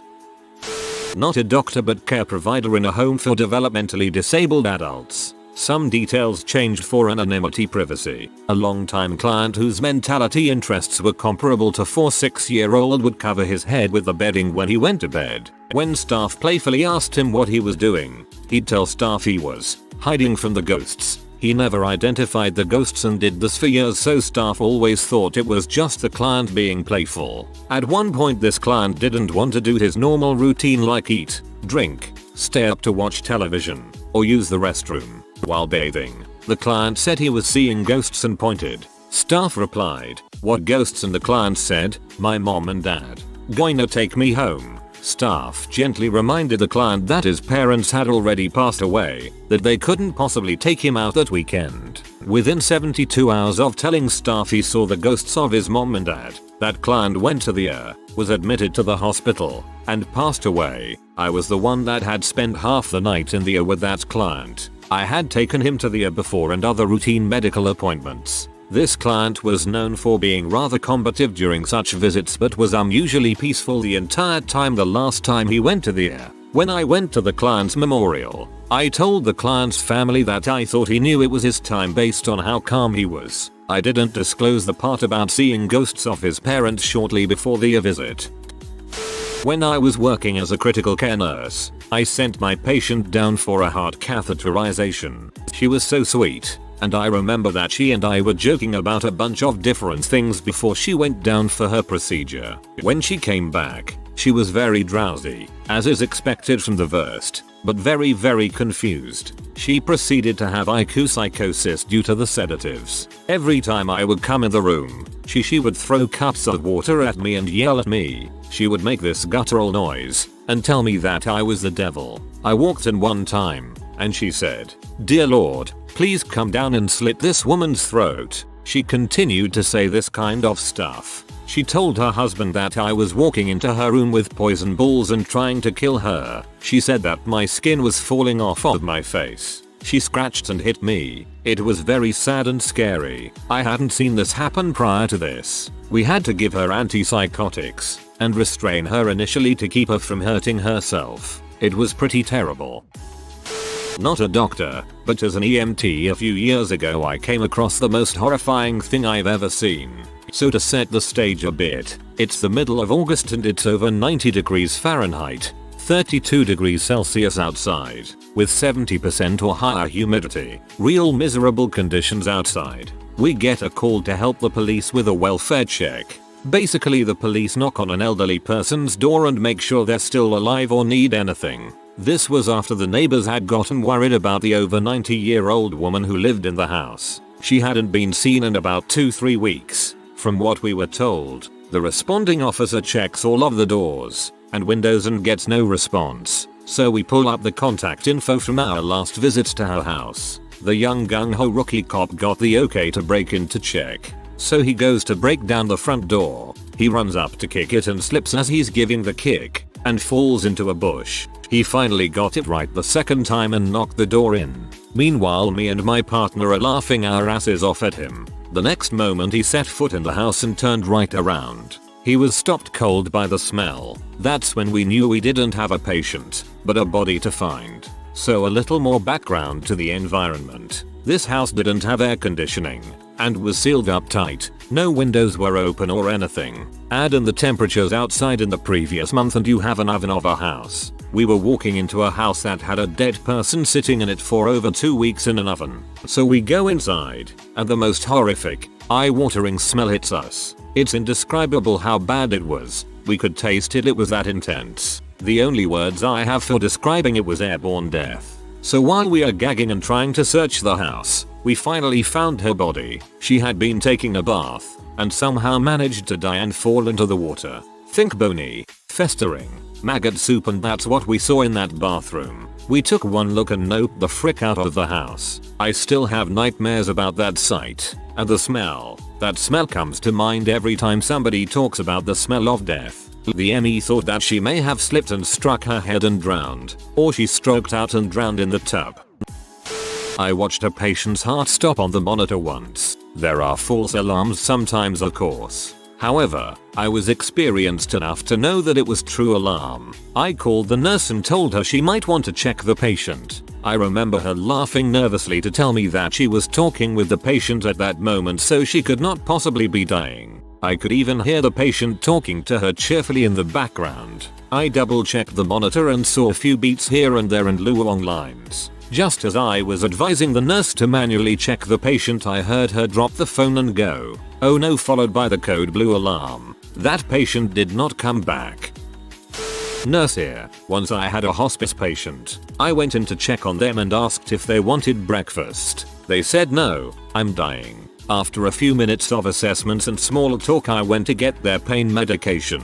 I was gone for 10 minutes. When I got back they were indeed dead. The creepy part is that their watches stopped 5 minutes before I entered the room. A regular quartz watch. I was only gone for 10 minutes. I can't explain. Also, I checked. The pin was in the watch so he didn't turn it off.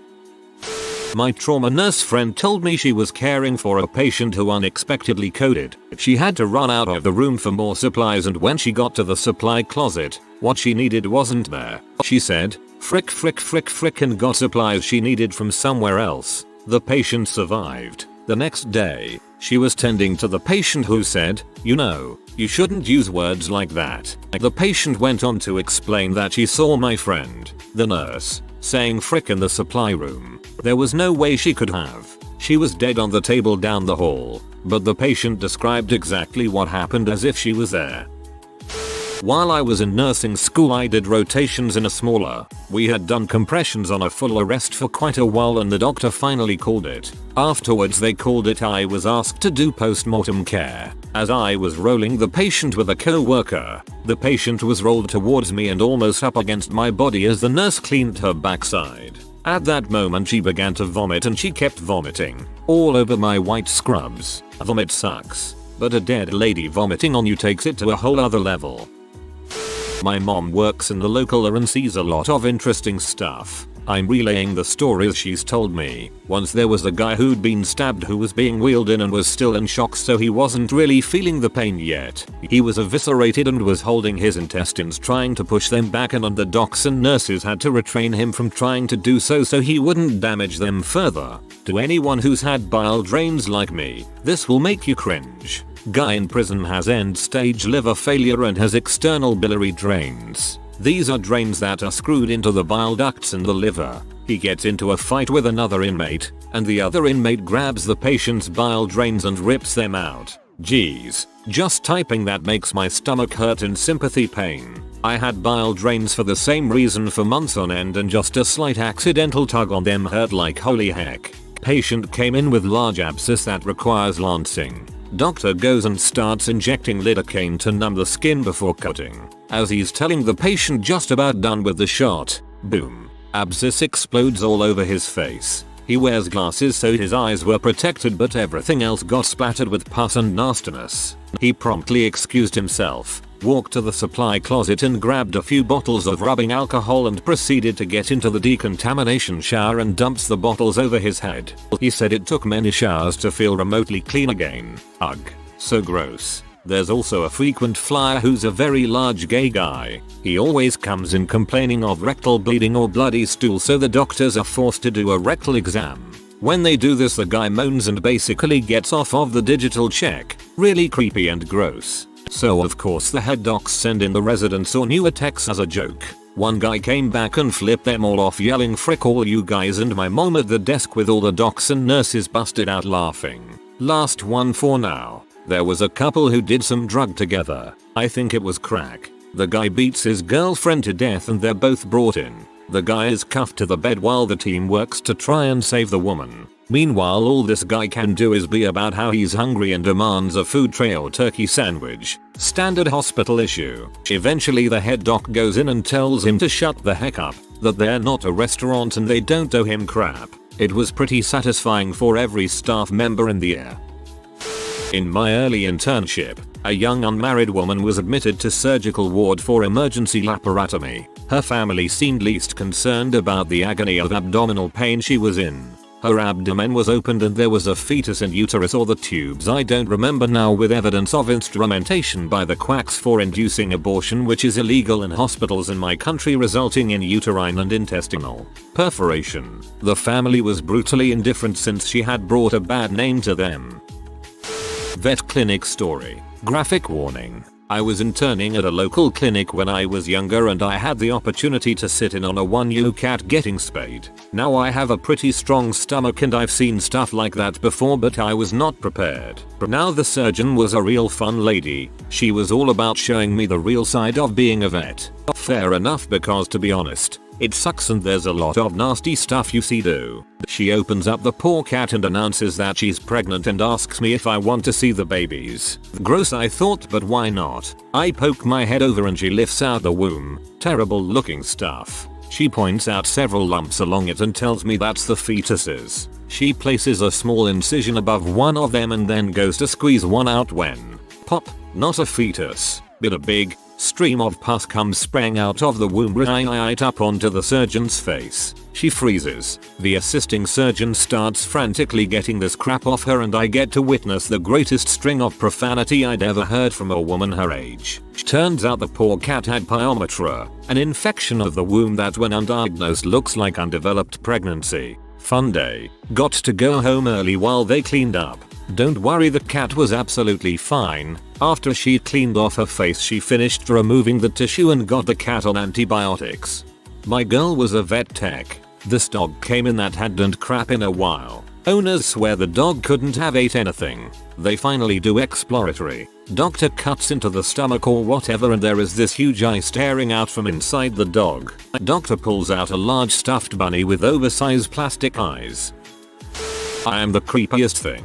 I'm a male anesthesiologist. When I was about 40, I had a female patient about the same age for a breast biopsy. I started to sedate her with a medicine like Valium and the nurses began to drape her with her breast exposed. The surgeon was one of my favorites. A fun female who I enjoyed talking to. She often wore funny items such as cute socks. I asked her, "Any interesting socks today?" Just then my patient asked in a very distraught voice, "What did you say?" I replied, somewhat confused by the sudden outburst. "I wasn't talking to you. I was talking to the surgeon and asking if she was wearing any interesting socks." "Oh," she said. "I thought you said, any interest in sex today?" Yup. Imagine you are a 40-year female and your 40-year male anesthesiologist gives you a sedative and asks if you are interested in sex once your breast is exposed.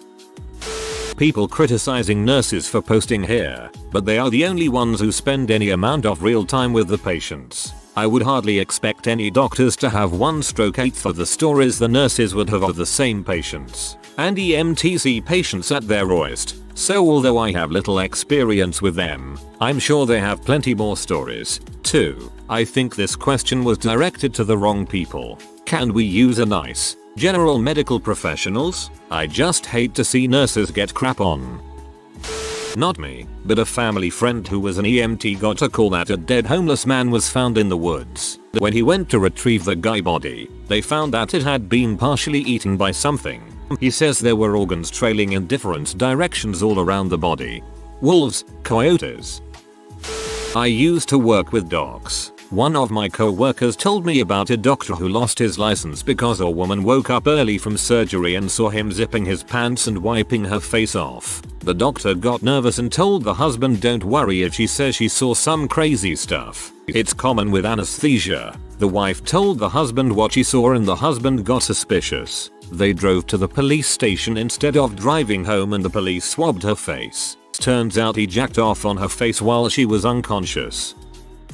Not a doctor, but as a nurse's aide, I can tell you that the way some people get at night when they have Alzheimer's is really weird and creepy.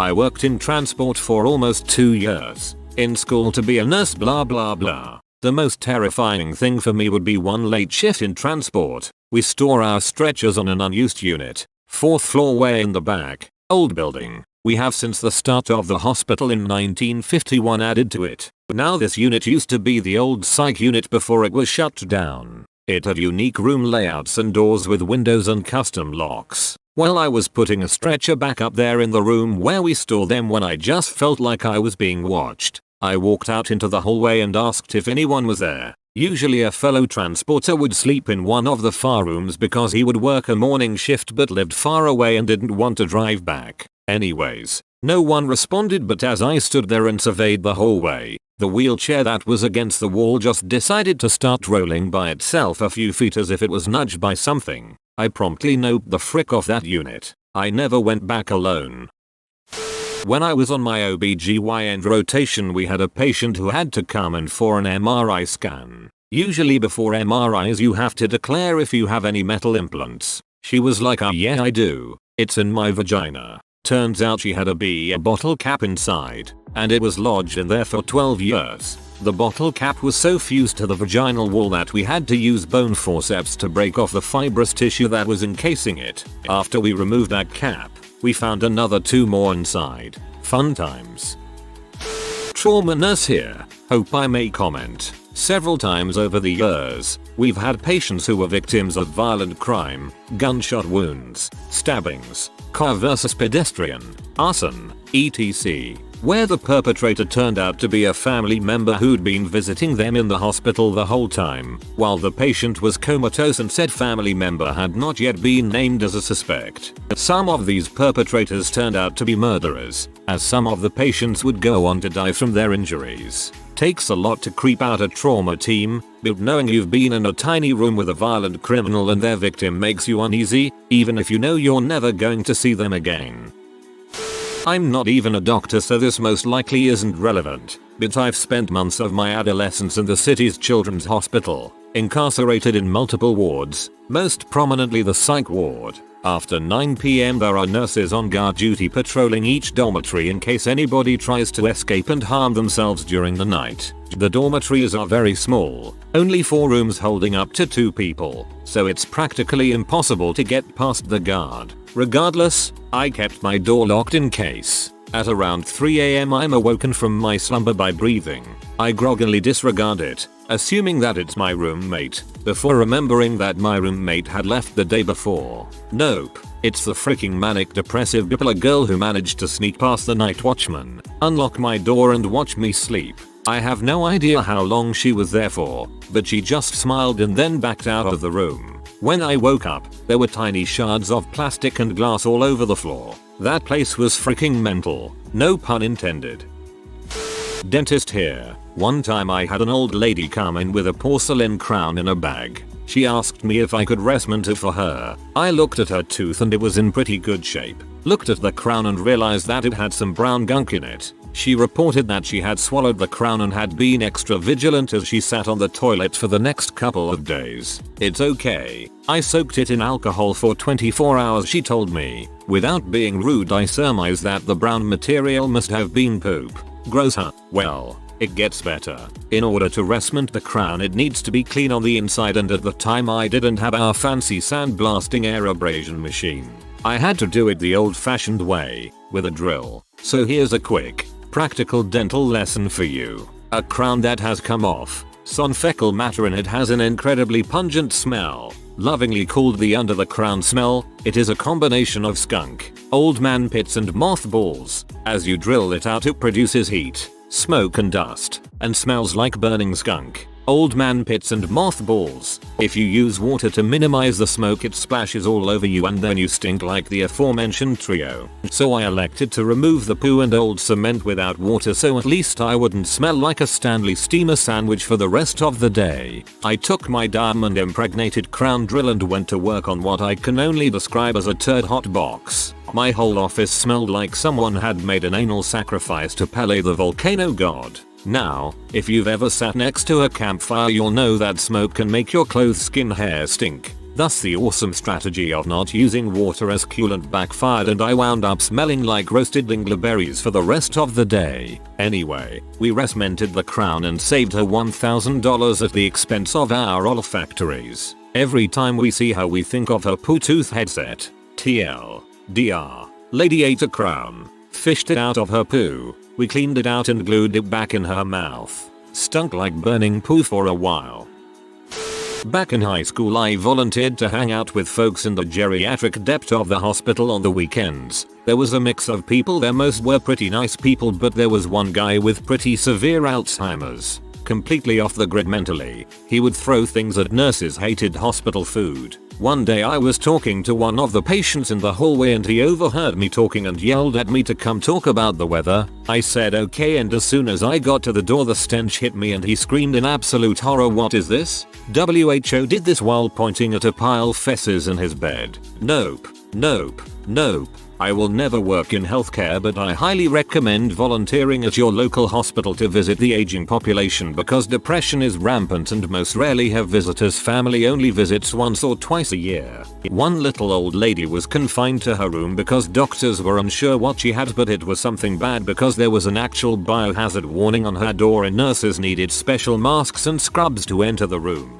I was not permitted to see her but she poked her head out of the door slightly once and said she wished someone would come visit her and stop being scared of her. She had tears in her eyes. I almost cried after my shift.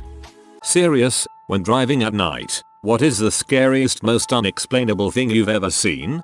Attention. Serious, tag notice. Jokes, puns, and off-topic comments are not permitted in any comment, parent or child. Parent comments that aren't from the target group will be removed, along with their child replies. Report comments that violate these rules. Posts that have few relevant answers within the first hour, and posts that are not appropriate for the serious tag will be removed. Consider doing an AMA request instead. Thanks for your cooperation and enjoy the discussion. I am a bot, and this action was performed automatically. Please contact the moderators of this subreddit. Message composed to =r@askreddit if you have any questions or concerns.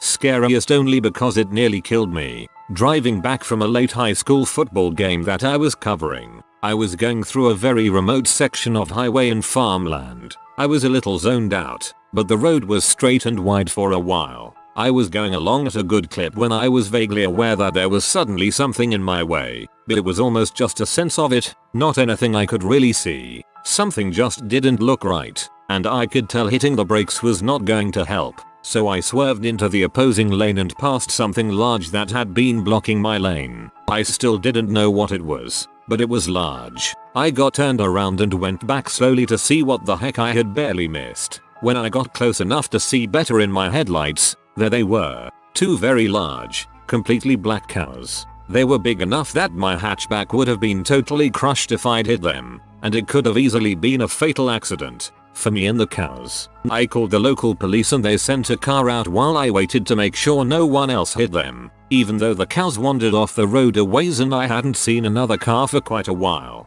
When they got there, they knew who the cows belonged to and called the guy up all pee off because this apparently happened more frequently than they liked. TL. DR. Dang, cows nearly killed me. About 20 years ago, I was driving home from a late wedding DJ gig. I was driving south on a major interstate which was relatively empty at 2:30 AM or so. At one point, in the narrows, the retaining walls on each side get very high as the highway snakes underneath overpasses. Out of nowhere, a young woman jumped down from the retaining wall onto the highway and directly in front of my car. I hit the brakes hard, came to a complete stop, and nearly slammed into her. She looked up, ran to my passenger door and got in looking terrified. She looked between 16 and 20 years old, long blonde hair, and her clothes looked a little dirty. Not homeless dirty, but like she'd fallen down a few times. "I just need to call my mom," she said. I tried to calm her down and began moving back down the highway, and behind me about 50 feet, I see another figure jump down onto the highway out of my rear view window. I didn't mention this to her and she didn't look back or see the other person.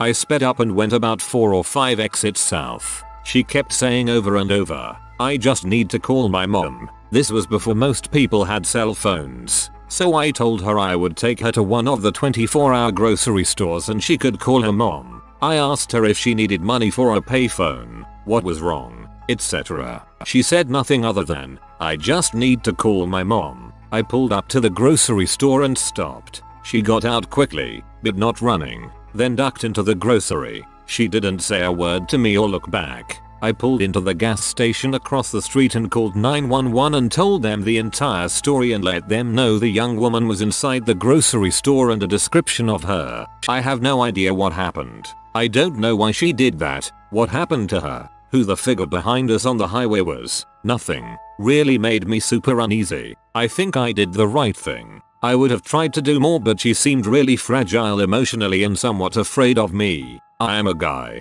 so I wanted her to just be able to get to where she needed to be. Hey man, you definitely did the right thing. I hate to think of what might have happened to her if you hadn't helped Jay. Was driving with some friends at around 2 AM, rainy cold night, along a winding section of road with a steep drop off to the river below on one side. We pass a small pull off and notice a car with no lights on. As we drive by we catch a glimpse of a person standing next to it, and as the headlights hit him we see his shirt is covered in blood all down the front. We don't stop, but turn around and drive back slowly. I roll down my window as we approach, and he just stands there, blood all over his shirt and pants. His car looks fine, couldn't have been a crash. Out the window I ask if he's okay, and over the pounding rain and roar of the river below I hear the most distant and sorrow "I'm fine." Gave me chills. I don't reply and slowly drive off as my buddy calls the cops. About half an hour later we drive by again and there is an ambulance and a couple cruisers. Turns out the guy slit his wrists and was going to jump off into the river. Cold, rainy and pitch black. Scary where your mind can take you. There's a public park near my house, which gets pretty dark at night. I was driving home tired and exhausted after midnight when I realized that someone had dragged all the garbage cans and other large items out into the middle of the road to form a barricade of sorts. I'm not sure if it was just a lame prank or if someone was waiting for a car to stop so that they could rob a person. I didn't bother to find out. There was just enough room for my small car to slip through. It's happened twice in the past few weeks, so I'm going to assume it's just some teenagers being jerks. Call the police. Since it happened a couple times, then something is up.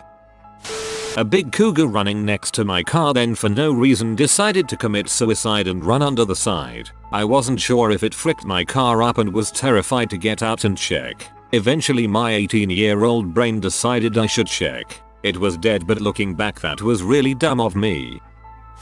This story is one where I was the one that, unintentionally, scared somebody. I was driving home from a friend's late one evening, probably around 3 AM. The town I live in and grew up in has a reputation for being a racist area thanks to a few high-profile incidents and a reasonable amount of racist idiots having lived here in the past. As I approached the town, I was going round a roundabout when a car joins, ignoring my right-of-way and cuts me off a bit. It was a crap bit of driving, but I'm reasonably good at not letting that get to me. What was mildly irritating though was given how keen the driver was to get out onto the roundabout in front of me. He then drove about 5 miles per hour below the speed limit on the way into the town, and like I said, it's late and I just want to get to bed. About a mile later we reach the main street of the town, which has many turn-offs, and I'm still sat behind them. They pick one of the quieter turn-offs, which is the one I usually use to get home. At the end of that street they can go left or right and still end up at the other end of the housing estate.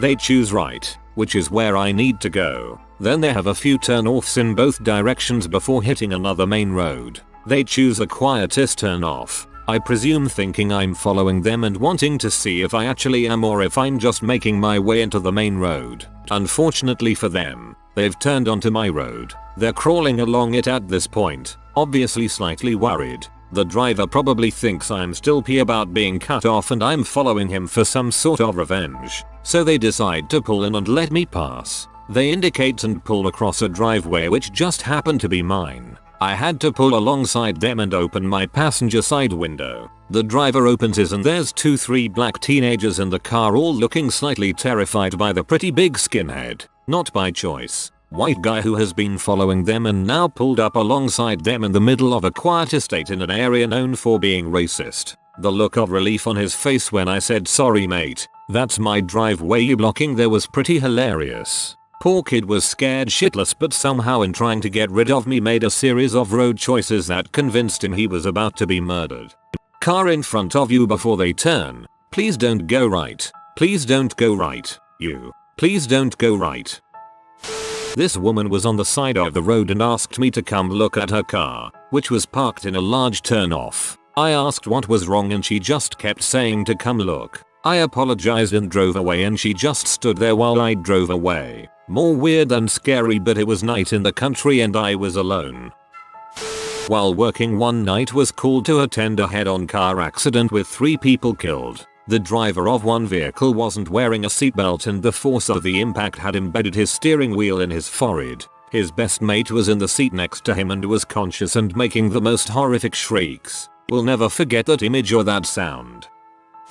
I was driving to work at 3 in the morning. I work at an airport, and I was in the middle lane doing 70 miles per hour when a lady ran at my car, in the middle of a highway, waving her arms. I swerved into the left lane so fast I couldn't believe I didn't hit her later, and kept going. I would have stopped. I really would have, but something in her face didn't say I need help. It was more I'm on massive amounts of drugs. When I got to my lot 10 minutes later I called 911 and told them what happened. I never heard anything or saw anything in the papers so I assumed she wandered away. I used to work by LAX in a small office park just south. As I was leaving, driving past the Air Force base just down the way, some guy in a suit, like typical business attire, ran through the center of the street in pitch black darkness. I can sorta relate. I thought I was driving into Silent Hill when the road looked like it was flaking off and blowing away. Just Nebraska after harvest and the dried husks were blowing away. I was driving in Maine and there was a moose just hanging out on the highway. I just remember screaming and driving in the breakdown lane. I never realized how big a moose was. I also don't know why it was calmly standing there. I had something creepy happen to me a few months ago. I was driving home after seeing a play with a friend of mine, so it was probably around 11:30 p.m. 12:00 a.m. Also, I live in rural America, so there weren't any street lamps or houses for the majority of the drive. I was driving over this bridge and saw a car sitting on the side of the road turned on. I wasn't really concerned about it because it's a common spot for cars to pull off, even if it was kind of late. As I passed the car, I looked in my rearview mirror and saw that they had pulled out behind me. Again, I didn't really think anything of it until they began to tailgate me hard. While that behavior isn't unheard of, it tends to be rare since the road is curvy and a hot spot for deer. I kept driving for a bit with this car right up on me, which caused me to feel frustrated, confused, and strangely paranoid. Then, the car's headlights went out abruptly while I was nearing the end of a stretch of road surrounded completely by forest. This made me freak the frick out because it was still super close behind me. Then, the car sped up and went around me, but almost immediately slowed down to a standstill in front of me. At this point I was so afraid, so I sped up, went around the car, and drove way too fast to get home and then sprinted inside and locked the door. I didn't notice the car around my house, but I still feel worrisome about the entire ordeal and wish I knew why someone would drive like that.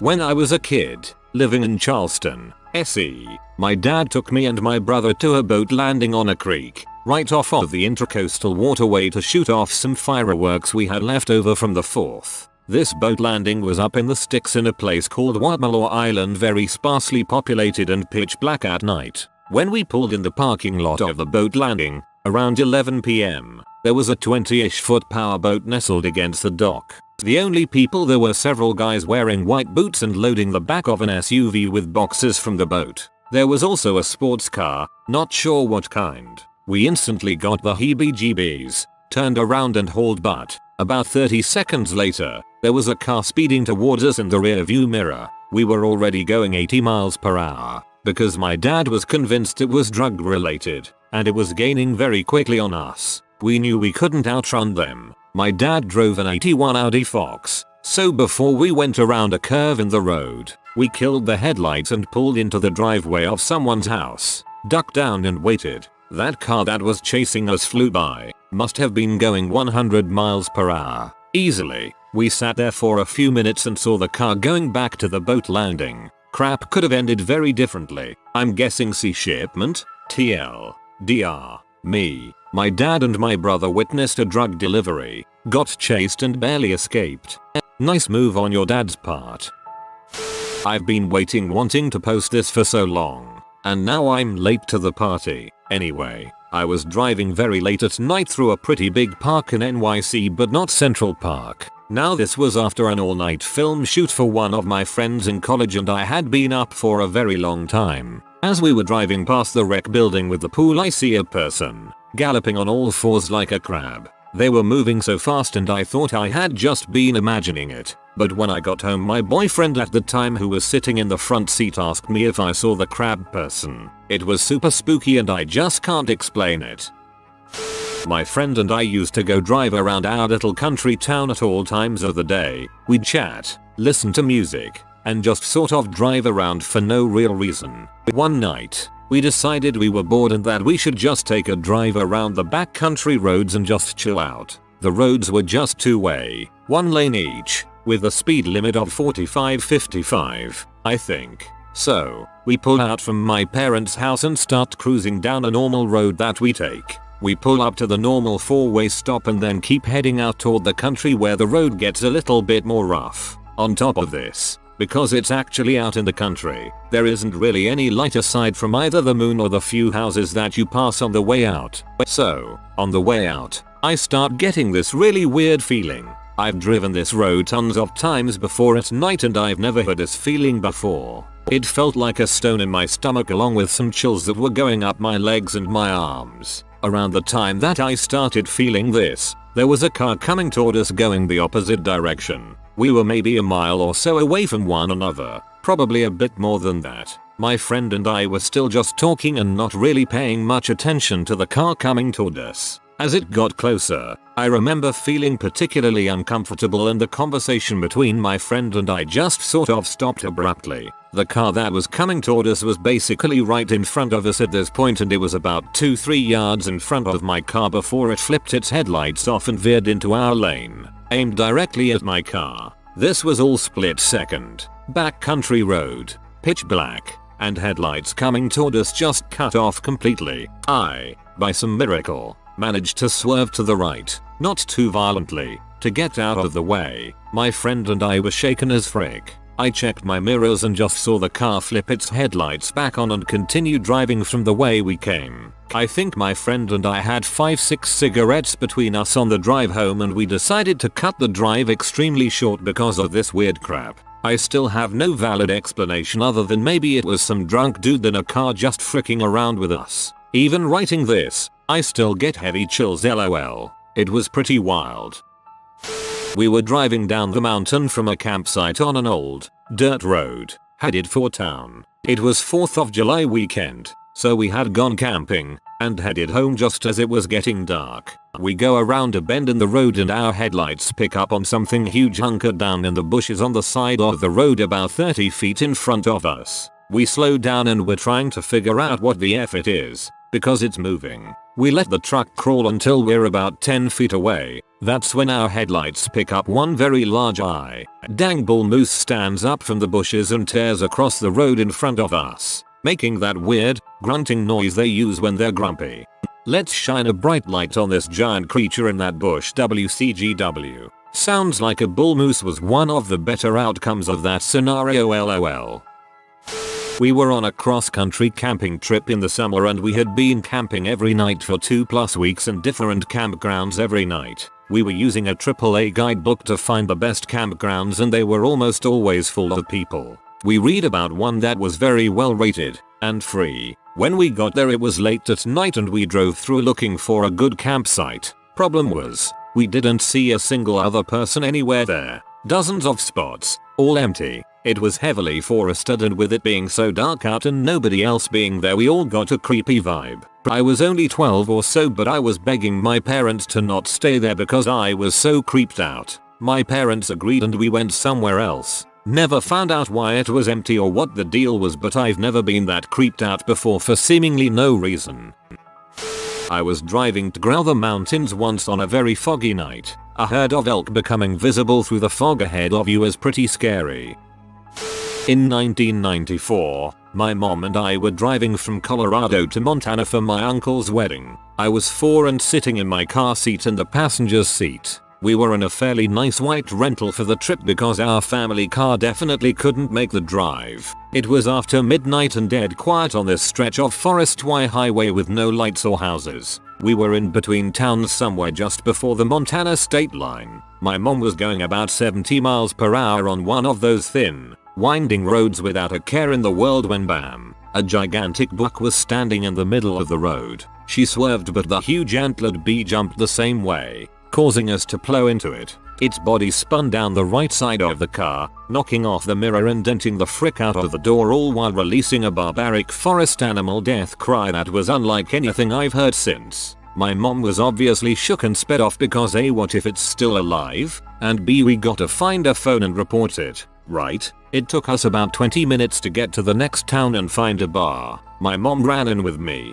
both of us frantically crying, and all these burly men jumped up to help my mom. I assume they thought one of us was injured or in immediate danger. My mom relays the events through tears and then they all look at each other ask, well, did you keep it my 5 foot tall 105 pounds? Mom tells them that no, she did not drag a buck with trophy size antlers into the car with her 4-year-old. They all started high fixing and asked her for the closest mile marker to where she hit it because that's good meat. My mom used the bar phone to call the cops and when she gave them the same story, they also asked if she kept it for meat. She figured country people in Montana are starving weirdos and that we should push through because we only had a few hours of driving left. We got to my uncle's house around 4 AM and immediately went to bed. Just after 7 AM, someone starts banging on my uncle's front door like they have metal fists. It's the cops. They had gotten about 24 calls in the half hour since the sun came up about a murder car in my uncle's driveway. It's our white rental, dotted in deer fur and absolutely caked in blood from the grill to the trunk with the right side of the car looking like a crunched up tuna can. We had no idea we were driving around in a nightmare mobile. My mom is horrified and tells the cops about the deer, her call to the cops a couple hundred miles away, and how scary it was. The cops deadass looked at my mom and asked her if anyone had claimed the deer for meat. We've not been back to Montana since that trip. TLDR, my mom dang near totaled our rental by mowing down an absolute unit of a buck on a rural stretch of Montana highway, unknowingly caking the car in guts. And everyone we told wanted to know what mile marker it went down at for free fresh venison. Somewhere in some bar in Montana they tell the weird tale of the city slicker that got lucky enough to get a few £100 of free meat and just decided not to keep it for some crazy reason. Once when I was 19 I got off work early at about 3 AM. I always took the back roads to avoid dealing with highways and really it was almost a straight road directly south of my job to get home. There aren't any street lights and once you go about 2 miles it turns into dirt road with a few 4-way stops. On this night it's foggy and visibility is crazy low so I'm only doing about 30 miles an hour. As I come up to one of the 4-way stops, there's a house tucked back from the corner with an old lamppost in the middle of the yard, basically halfway between the intersection and the house. I had been intentionally looking for this lamppost as it was a good indicator of how far I'd gone down the road as the fog was very thick and I was a bit nervous about it. I stop at the intersection and look over at the lamppost and see a man or a man-like figure standing beside it. Just standing there, at 3 AM on a foggy night. Goosebumps from head to toe and the hair on the back of my neck stood straight out and I immediately felt unsafe. The figure never moved as I drove through the intersection, but the rest of the trip was dirt road with high rows of cornfield on both sides. I'm doing 30 miles per hour, terrified, heart racing, just knowing at any moment that figure is going to walk out from the cornfields into the road and I'm gonna be murdered. Nothing did happen and I made it home just fine. But to this day it still gives me chills thinking about that figure. And just to be clear, I'd driven by that house countless times in the past and again after that. It wasn't a scarecrow or anything of the sort. I bet some dude needed to clear his head and came off a lot creepier than he wanted to. A few years ago I was driving alone at night through a shopping center and noticed things seemed sped up a bit. Like when you watch a video at 1.25 speed. Everybody was walking and moving too fast. I actually shook my head trying to shake it off. A few minutes later I was fine. I still don't have an explanation of what I experienced to this day. One night my wife and I were driving home from a 2 AM Walmart trip along a particularly empty stretch of highway. We come up over the top of a long hill and as the car levels out we see two deer halfway across the road. The deer that was leading the other broke into a sprint. The deer behind them froze. And I pumped the brakes all at the same time. Somehow this was all timed perfectly such that our car threaded the needle gap between the two deer that formed from the time when the one in the back froze till we got to the deer. Maybe 200 feet at 65 decelerating to 45 mph. Nobody was harmed, human or deer. The car wasn't even grazed. We call that moment the deericle. Deericle, just take my upvote. About 6 years ago, my family and I moved from the west coast to the Midwest. Dad and I drove while my mom and younger siblings flew. Dad was driving the U-Haul and I was driving the van that we had at the time. We stopped for dinner around 8 and realized we had about 6 hours of driving left and decided to push on through. GPS took us a very weird way and had us exit on a rural route highway instead of staying on the interstate. So we are following this little windy road for what seems like forever. It's just past midnight when all of a sudden we are in this little town. Everything seems old and the houses feel like they are 10 feet from the road. There's not a single street light in this town, so the only light is from our cars. We get to the house and my dad doesn't say anything about the town, so I assume it was my mind playing tricks on me. A few days later I tell the story to my mom and she tells me dad told her the exact same story but thought since I didn't mention it that it must have been his mind playing tricks. I've tried to find this town again on many occasions and I have never had any luck.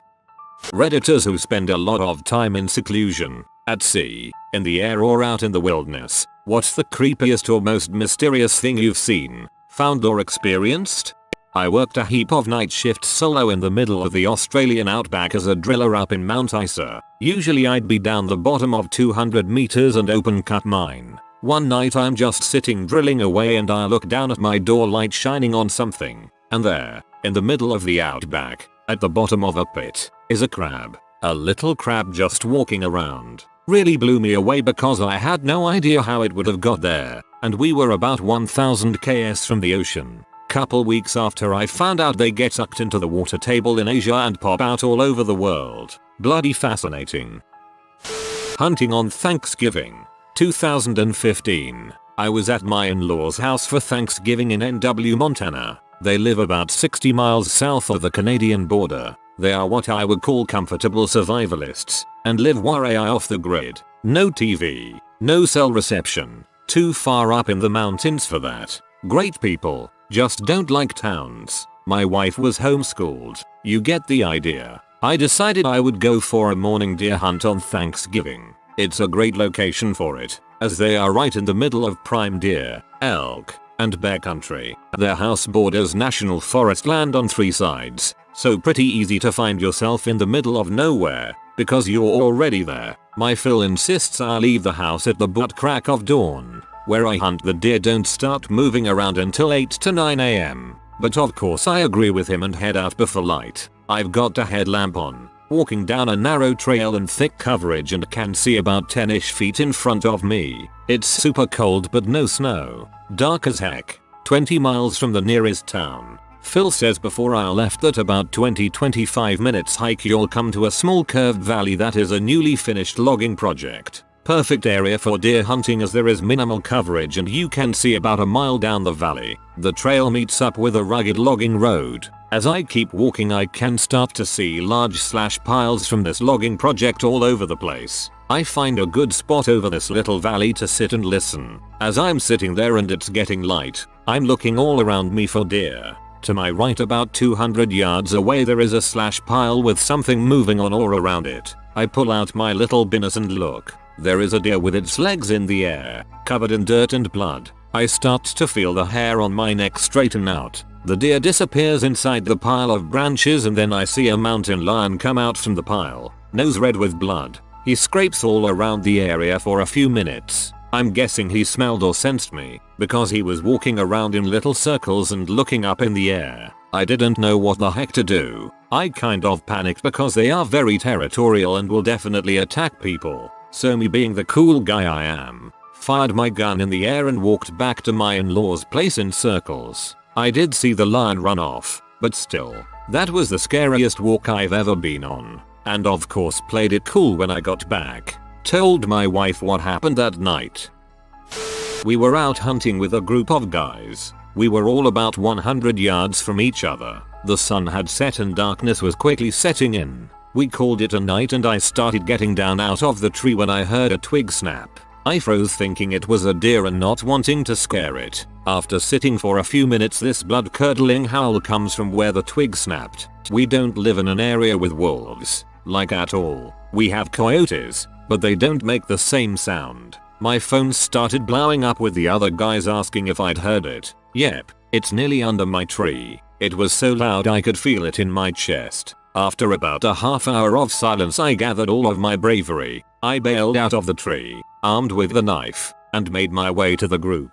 We never saw it or heard it after that. It was one singular howl in an area that doesn't have wolves. On an island we've hunted for 10 years and never had anything like that happen. Still haven't quite figured out where it came from or what exactly it was. I still get goosebumps thinking about it. I do environmental work and had to get access to go through this one landowner's cattle farm. Apparently he bought sick cattle on the cheap and if they lived he sold them. If not he would pile their carcasses in a waterlogged pit way in back of his property. I came across it by accident and saw several wild boar and coyotes run out from the pile. The smell was one of the most foul things I've ever come across. Oh yeah, the old offal pit. Anyone that's been around farms knows about those horrible places.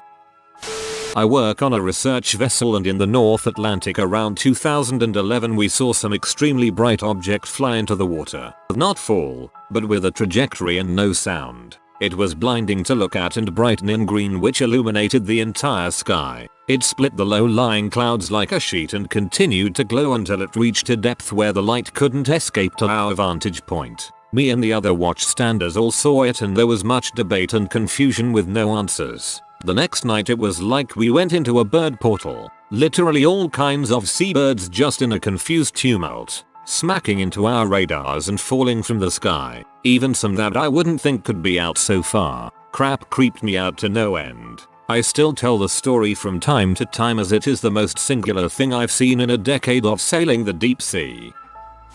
I was hiking through the remnants of a remote, long abandoned town in the surrounding area. To get to as far into the woods as I was, you had to cross fallen trees over a creek 3 times. I had just crossed the 3rd bridge and was about 5 miles in and something blue caught my eye just ahead of me. There was a man, in his 60s at least, wearing blue satin pajamas, sitting in a tree. The closer I got to him the louder he laughed. It wasn't a maniacal laugh, but it set off all the alarms in my head nevertheless. He also wasn't wearing any shoes and looked well groomed cleaned. I gave him a friendly nod as I passed and he just kept laughing. Then it stopped. I turned and he was gone. There was no branch cracking, plants rustling, nothing. He was just gone. Still rubs me the wrong way. The area I was in was a pretty rough hike, very secluded. Not very many people venture as deep as I was that day. No idea what was going on there.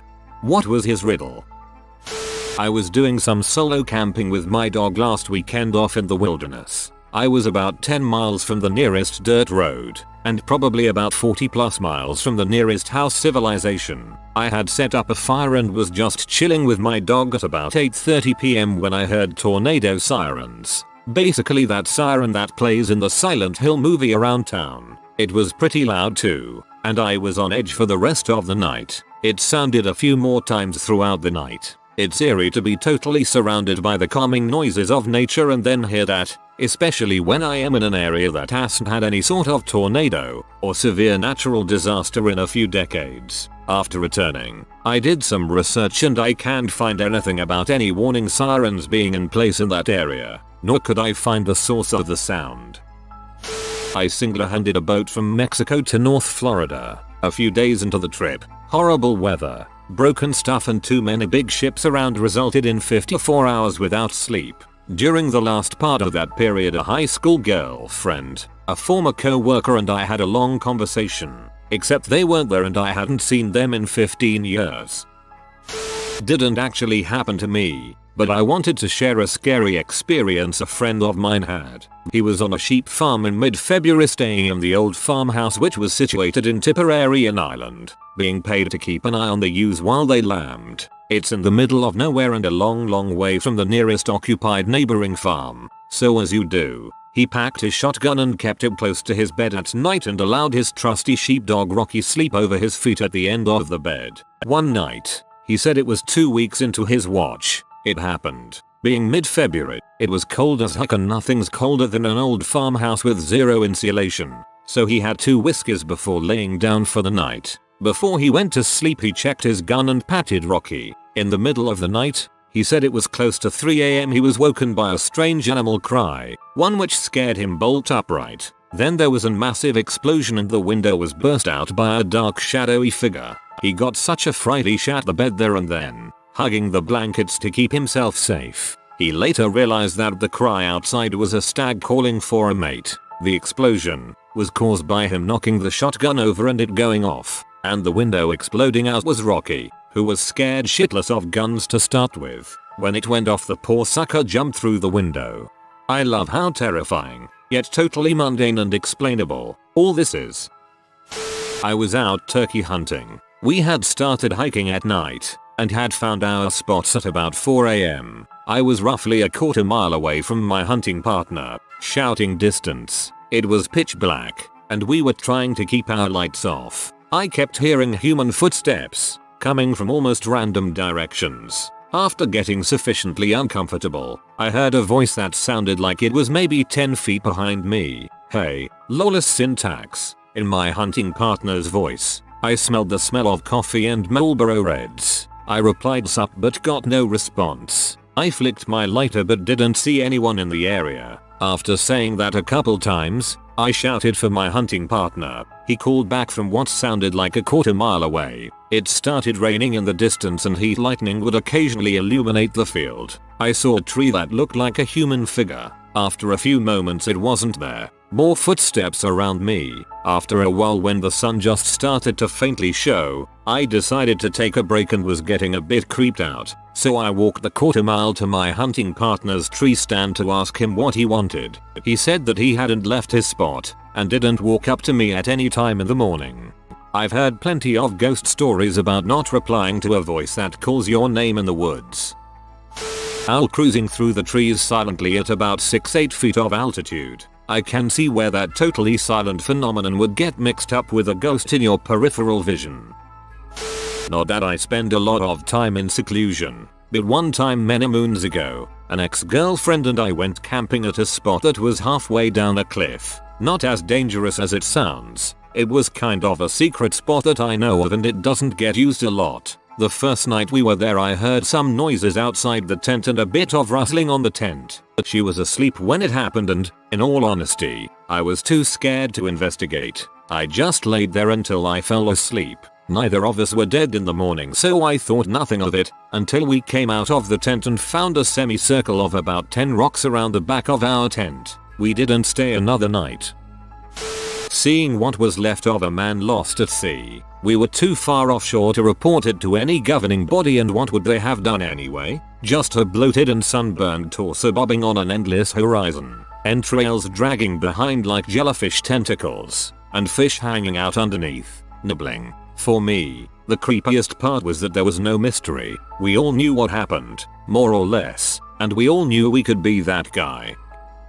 I hunt a lot. My father has property in South Texas and I love going out there alone to spend a weekend and hunt. One weekend it was like mid-November and pretty chilly out. I decided I would head to my blind around late afternoon and stay there through the night. When I arrived to the blind I hadn't seen any animals on the way at all, and we are talking a good 2 miles of walking and not seeing any birds or rabbits or anything. I didn't think anything of it since it was winter of course, but you still see some birds. As I arrived to the blind I was setting everything up and pulled out this bottle of urine to try and lure a buck with. The moment I opened it I started hearing movement on this ridgeback behind the blind and kept trying to look out the small windows and see if I could see anything. All of a sudden this loud thud hit the side of the blind. I jumped and thought maybe a deer had fallen off the ridge and hit the blind. I couldn't see anything, so I opened the door and saw a huge rock and a nice dent in the side of the blind. Someone or something threw this rock, which had to have weighed close to 30 pounds. I grabbed my rifle and said frick this most likely out loud, threw open the blind door, jumped the 6 or 7 feet to the ground and started running back to camp. Nothing else happened other than the fact that that night I didn't hear any coyotes yelping and howling at all, which you always hear out there. I got in my truck and left the next morning because I didn't feel like getting stabbed by some junkie or attacked by no Bigfoot. Have only gone out there a few times over the last couple of years and never had another incident. Don't go often due to wild hogs infesting the area. Sorry for it being a jumbled mess. I am at work on my phone. It sounds like you were attacked by a wild trebuchet. A rare sighting indeed.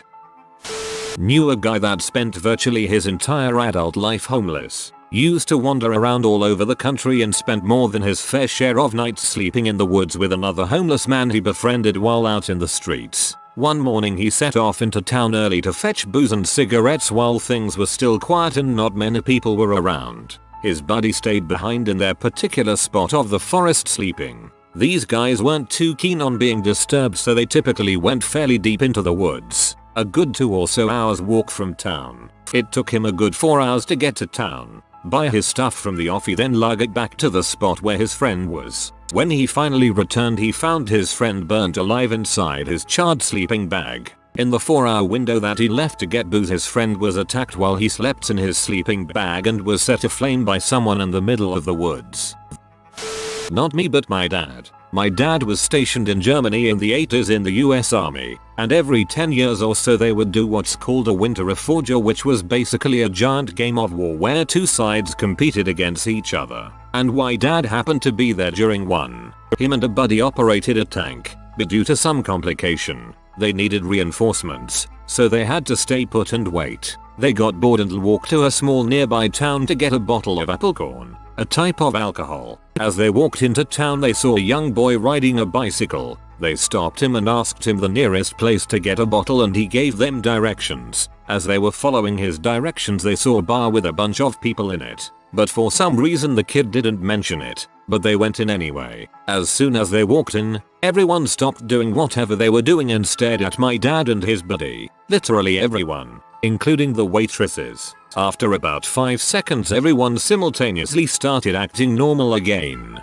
like nothing ever happened. A little creeped out, they asked to buy a bottle of apple corn. However, they refused to sell one to him, instead giving them both free shots of it. After this they kept insisting that they sit down to eat. They were passing around giant bowls of food and everyone would take some from the bowl and pass it to someone else. But my dad didn't want any food, they just wanted to buy a bottle of apple corn. But they kept refusing, only offering shots and food. Finally they got tired of it and left. As they were walking around looking for somewhere else to get the apple corn, they passed the young boy again and asked him about the bar and why they refused to sell them the apple corn. The boy turns pale and stammers, "You went to that place," and immediately cycles away as fast as he possibly can. My dad and his buddy look at each other like what the frick. Curious, they walk back to the bar to check it again. But when they get there, the bar is completely empty and the lights are off. They stare inside through the glass and the chairs are all upside down on the table with cobwebs everywhere. and the shelves behind the bar are completely empty and not longer stocked with alcohol, and they checked around the whole area to make sure it was the same area,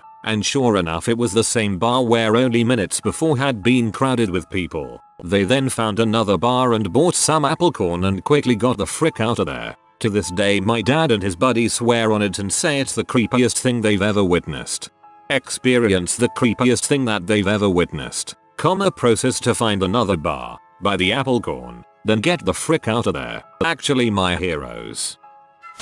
I live near the criminally underrated North Woods of Maine. The creepiest thing I've seen out there is lights. Lights in the woods at night. On 2 occasions me and a friend approached them, they vanished when we got close. It was way off trail, in the middle of nowhere. No one had any business being out there at night.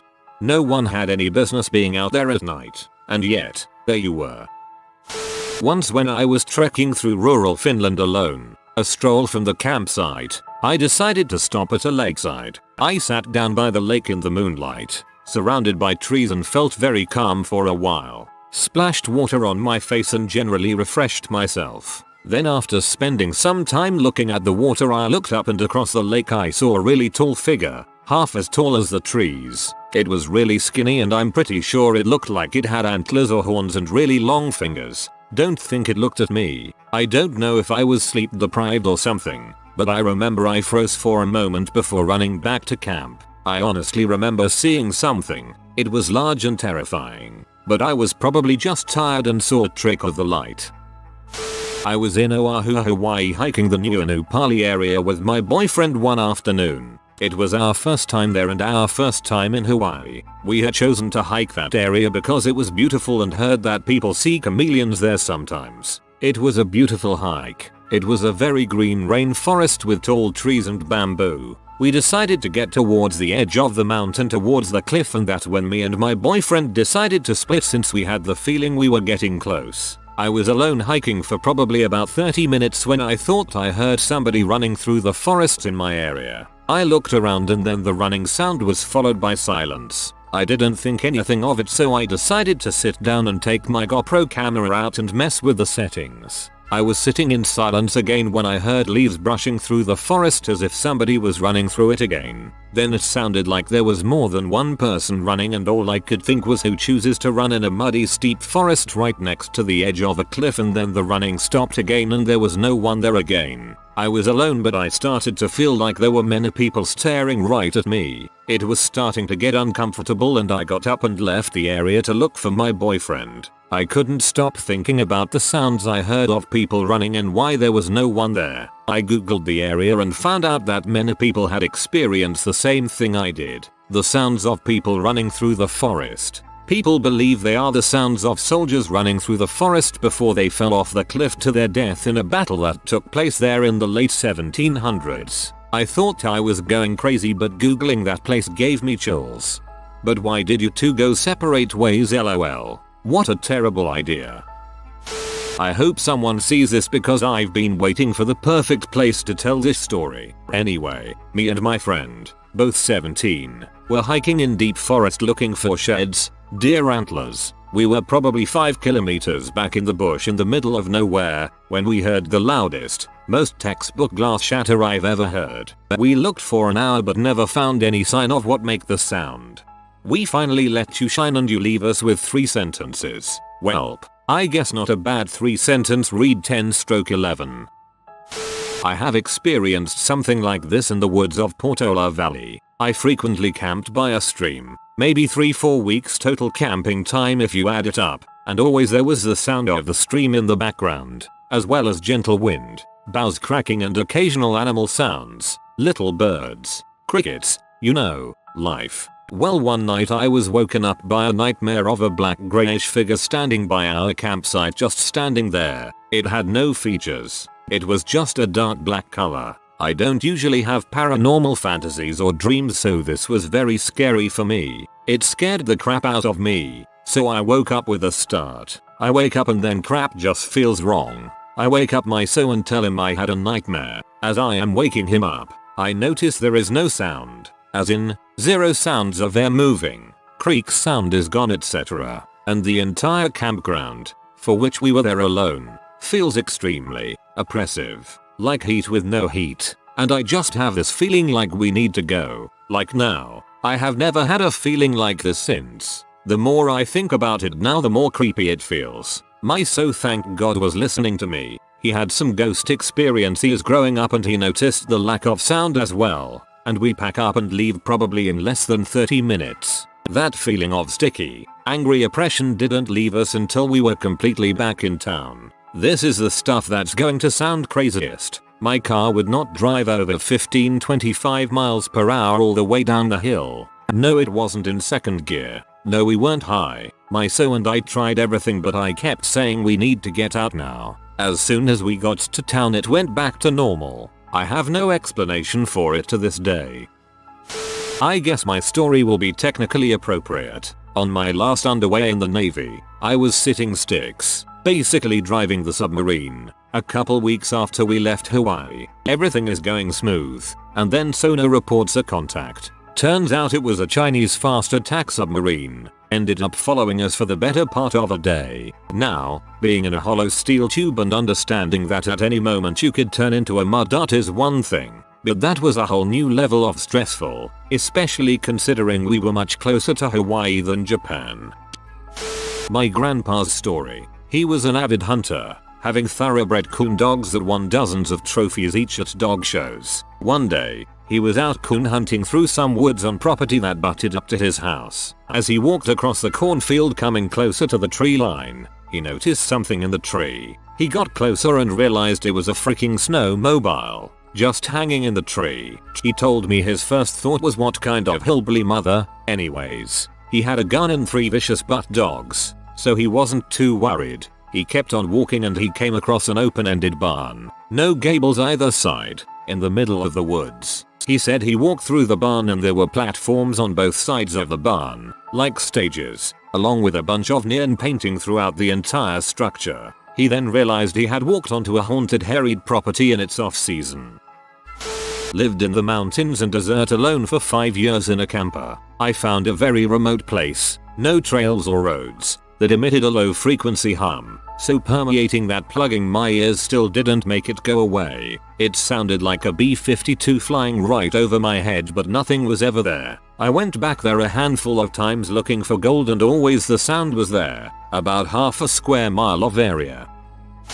This won't sound like the spookiest story, but I experienced something really weird twice. This happened was when I went to visit very old church ruins in the forest. The place is kinda spooky itself. The trees are just huge, small trees are crooked, many oaks and moss everywhere because sun rarely reaches ground. You get it. Typical very scary forest, but you don't get bad vibes or anything. So I started walking near ruins and went down the steep road. After a while I realized that everything went silent. No wind, no sounds of birds, nothing. It was so eerie and weird. I wasn't afraid but felt like I shouldn't have been there. Still kept going and the sense was getting more and more intense until I finally stopped and stared one big half-dead tree in front of me and couldn't get my eyes off it. I felt hypnotized, like I was in awe with surroundings. When I could finally move I ran away back to the place. I haven't seen anything but I remember the weird feeling and silence. It wasn't a sense of dread,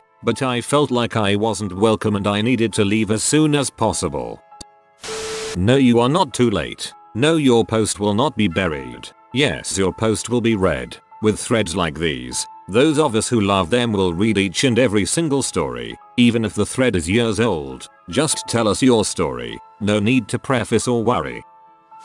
Rural Maryland. Was walking around 11 PM with a friend through some fields, flying my drone, camping to get some videos at dawn. I am sitting there calibrating the drone to do a little circle when my friend taps me on the shoulder and points to the southern end of the field. Something huge, at least 9 feet, was walking toward us. Slowly though. It was paralyzing. All my life I'd always been terrified of encountering some kind of weird cryptid crap or paranormal stuff. I can assure you, it was no bear, it was no man. It was tall, skinny, and moving. And we got the frick out of there. I think this is the 4th story I've come across in this thread now involving this 9-foot thing, whatever it is. I was on a sub once with a couple of guys and a couple days, maybe a week into the journey, a boot appeared on a table. It didn't belong to anyone with us and wasn't put there by us. I spend a lot of my time hunting and fishing, so naturally I'm outside a lot. I was fishing the other night with my friend on his boat and I legitimately saw a UFO. I'm not saying it was aliens, but there was a floating orange orb in the sky which moved unnaturally fast and it did not have the shape of anything I have ever seen before. It made me a little uneasy the rest of the night. I used to see something similar all the time when I was a kid. At my parents' farm you'd see orange orbs coming from the southwest. They'd move fast and perform crazy stunts, sharp turns, loops etc. until they flew away to the knee. The house I was raised in had a gravel back patio. It was meant to be flagged but never got done, so was just loose gravel. Every morning my dad would go out and empty the bins. They were under my bedroom window. I sleep with my window open, so would always hear my dad's footsteps on the gravel before hearing him empty the bins. Late one night I was playing on my PlayStation. I think it is Medal of Honor game. I had the volume turned right down for the sake of waking my family and the lights off. I was sitting there concentrating on the game when I heard the exact sound of someone walking across our gravel right under my window. I know the exact sound and I froze as soon as I heard it. I knew it meant someone was walking on our property. I was about 16 years old and was scared out my mind but didn't want to be a wuss. I remember pausing for a few seconds, then jumping up and turning on all the lights as I sprinted downstairs. I hit as many light switches as I could as I ran to the kitchen, rear room facing back patio, directly under my bedroom. I turned on the lights for the backyard, which were 2 strong floodlights. I stood face up against the glass and glared out the window looking for any movement. I was there for a good 5 minutes checking for any movement. Eventually I calmed down a bit and figured it must have been nothing. When I got back to my room I turned the last of the lights off and was just about to unpause my game when I heard the exact same footsteps but much faster heading straight back out. Whoever was there must have been hiding directly under the kitchen window I was staring out of the entire time. Freaked me the frick out. I didn't sleep a wink. Similar story from same house. Few years later when I was studying I would sneak out late at night for smoke breaks during assignments. My parents didn't know I smoked, so I would be dead quiet and wouldn't make any noise as I snuck out for a smoke. One night I was standing there having a cigarette when I heard someone walking down our side alley. I freaked out thinking it would be a neighbor and hopped into the shadow of our patio doors which protruded from the kitchen. As I stood there I watching the shadow of a figure emerge from my neighbor's side passage that is parallel with ours. I realized real quick it was not the silhouette of my neighbor and curiously stepped out of the shadow. The figure stopped and was obviously staring back at me. I was lit up from the lights of my kitchen but the figure was in the dark. They would have been able to see me real clear glaring at them. They turned around and bolted. I ran back in the house and locked the door, then ran to the front door to check it was locked. I heard a car screech off as I did. Freaked me the frick out. If you want to see out windows at night, keep the indoor lights off and just turn on exterior lights. Whoever is out there won't be able to see you, but you will be able to see them. I was walking in the woods down a gravel road when I suddenly felt like I was being watched. I stopped in my tracks and took a few nervous breaths. I turned my head to the right and saw a big buck and Intuders standing about 10 feet away, staring right at me. I turned slowly and faced them and said, "Hey, are those your girlfriends? Are you taking good care of them?" We stood and stared at each other for about 15 seconds, and they slowly meandered away while I watched. I guess they didn't hate the way I smell. That was a nice day. In non-rural relative seclusion, I used to work at this large movie theater with 16 screens. I loved being the closing usher, where the last 2.5 hours of my shift when all the work was done and I would just be walking around killing time before the last show got out and I could leave. Once everyone had left, I had to patrol and make sure no homeless people were hiding in any of the auditoriums or restrooms. It happens infrequently. Walking around in an empty theater, I was used to the creaks and noises of such a large structure that never raised an eyebrow. However, every once in a while as I approached the bathrooms, I would realize that the motion sensor faucets were running. I would notice this about 10 feet away from the entrance to the restroom. Without fail, as I would approach the entrance, the faucet would stop running.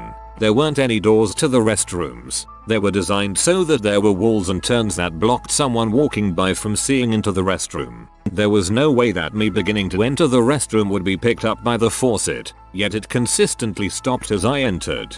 The restroom was always empty. Not really as spooky or interesting as some of these posts, but it's a mystery that I've never been able to explain. I haven't seen anything particularly creepy at sea, but there is something so unsettling about a really calm night. I'm talking zero wind, coming up on deck and seeing absolutely nothing but pitch black. You feel like you are literally in a black hole. It is incredibly surreal and hard to describe. It kind of feels like you're floating in a black abyss of space. The only thing you know is that your feet are on something solid, but other than that, really weird feeling. I spent 2.5 weeks backpacking in Olympic National Park. The weirdness happened about a week in. I say about because the memory and the timetable of events is a bit fuzzy. I remember that I had gone bushwhacking the day before. This game trail I'd been following started to widen a little, and by midday of the second day I reached an abandoned cabin. It had obviously been neglected for a long time. The roof was covered in moss and the wooden walls seemed to be suffering from rot. Some weather seemed like it was going to move into the area, so I thought I'd take a break inside. It had a musty smell like wet stone, damp crawl space, and rotting wood.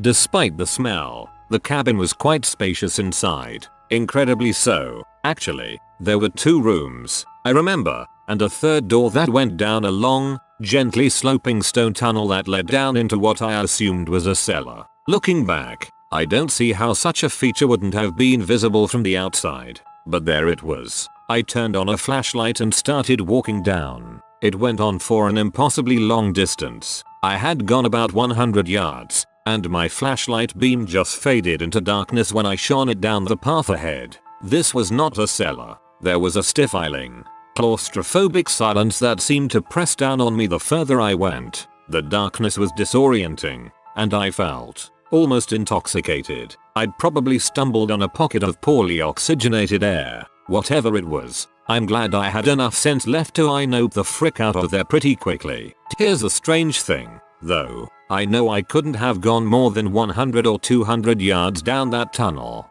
I wasn't inside the cabin for even an hour, but by the time I got out of it was morning. I had spent the better part of a day inside. Needless to say, I backtracked and got the frick out of there. One night while flying a single-engine aircraft, I saw St. Elmo's fire on the prop tips, precipitation static discharge, a sort of dim circular glow.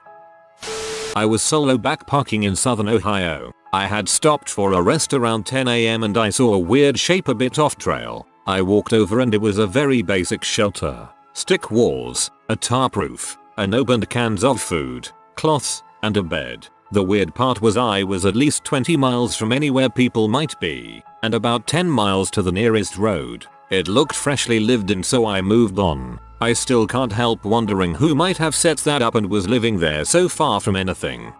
What's the scariest, creepiest, or most disturbing thing that's ever happened in your house?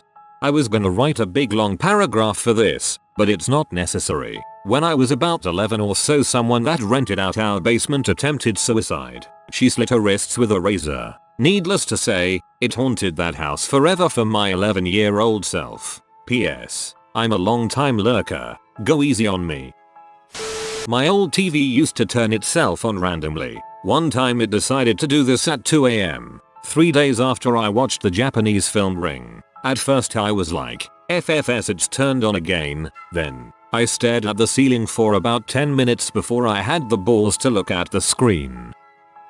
I used to live in a 110-year-old Victorian house in San Jose with a few buddies of mine. We'd hear stories from contractors that were preparing the house for renters after the old lady had gone senile and been transferred to a nursing home. Things like footsteps upstairs when no one was home and the electrician was in the basement, hollow noises where noises shouldn't come from, etc. Well, about 3 months after we moved in, we would be startled by apparent heavy footsteps coming up the wooden stairs from the street. Thinking it was one of our roommates coming home early, we would always open the door to greet him. There was never anyone there. I can't stress that enough. Yet, the best would come almost 1.5 years later. I was splitting the front room with my friend in late one night. Probably 3:30 am if I recall correctly. I awoke to the right side of my futon depressing in upon itself and the wooden part of the futon creaking very loudly as if some extreme weight had been set on it. This was compounded by the fact that my whole left side of the futon I had been sleeping on lifted in the air by about 6 inches. Yeah, it was dead quiet and all the hairs on my body went up as the air got noticeably colder. I was sleeping toward the wall and for 2 very long minutes I tried to get myself to face whatever it was that was causing my whole freaking bed to raise up. Let me tell you this. To even get that futon to creak you would have to jump up and down on it with significant weight. Just the way it was creaking sounded like 300 pounds were being focused on one joint. Yeah, whatever it was dissipated into thin air as my bed slowly went back down again. I woke up to a freaking deep depression on my right side of the futon, something that I also can't stress enough would take lots of weight to do, as it was a very firm futon mattress. It gets better. My roommate was awake the whole time and heard the exact same thing I did at the same time I told him it happened at. He never opened his eyes either as he thought it was just me shifting the bed around or whatever. After this, it never happened again, but I could totally tell it was something in the house finally trying to connect with us, and it took all the energy it could in the room to get the point across. Even when I see the house today, it still freaks me out. My parents had just recently purchased an old Victorian house that was conveniently located near an Indian reservation and an abandoned mental institution. Of course something bizarre was bound to happen. Anyway, I was about 8 and one day we discovered that one of the large decorative square patterns in my wall was actually a door to a small crawl space. When we opened it up, the only thing inside the room was a small kid's desk, a small chair, and a notepad of some sort on the desk, which looked empty of any writing. Maximum creepy. Needless to say we sealed that thing up tight. However, that night I woke up from a cold breeze coming from somewhere in the room and saw that the stinking crawl space door was wide friggin' open. I got up and just ran to my brother's room to sleep. That morning we went back to seal the room again and saw that the little pad of paper was opened up. We thumbed through it more accurately this time and found just 2 pages on it where it was written with pencil, "Mommy, I don't like it here. WTF. Thank God I'm reading these stories in a library full of people.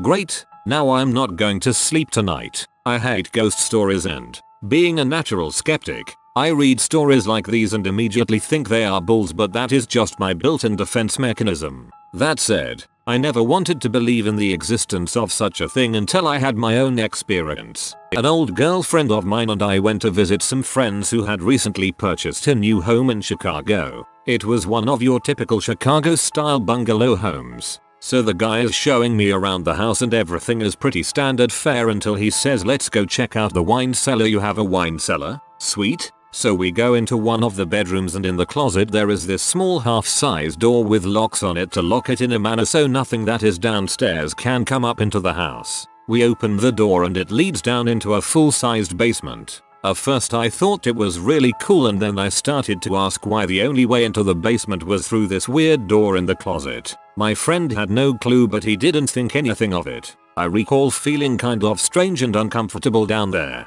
Later on that evening we all went out for dinner and drinks and returned to the house to catch some sleep. They had 2 couches that my girlfriend and I were to sleep on. Now, it's not uncommon that when I am sleeping somewhere for the first time I have a difficult time falling to sleep, so I am lying there on the couch just staring at the ceiling and listening to my friends busily moving around the back of the house, or so I thought. After lying there for what seemed like a couple of hours, listening to all these back and forth footsteps and the sounds of door opening and closing, I decided to get up and go see why our friends were still awake. When I got to their bedroom door I realized that everyone was very much asleep. At first I was a bit freaked out, so I went back to my couch, pulled the blanket up to my chin and just laid there with my eyes wide open. More noises. By the time I heard the doorknob of the front door turning, which was only a few feet away from where I was lying, I literally just started laughing. I had no idea what else to do. I wasn't scared. I was just kind of blown away by how surreal it all was. Finally I drifted off to sleep. The next morning I woke up very groggy and my girlfriend was already up sitting on the couch across from me. As soon as her friend walked into the room the first thing she said was, "Dude, Your house is totally haunted. I couldn't believe it, but the whole time she was hearing the same thing as I. When we tried to talk to our friends about it at breakfast, they absolutely refused to discuss it. That was the last time we stayed there.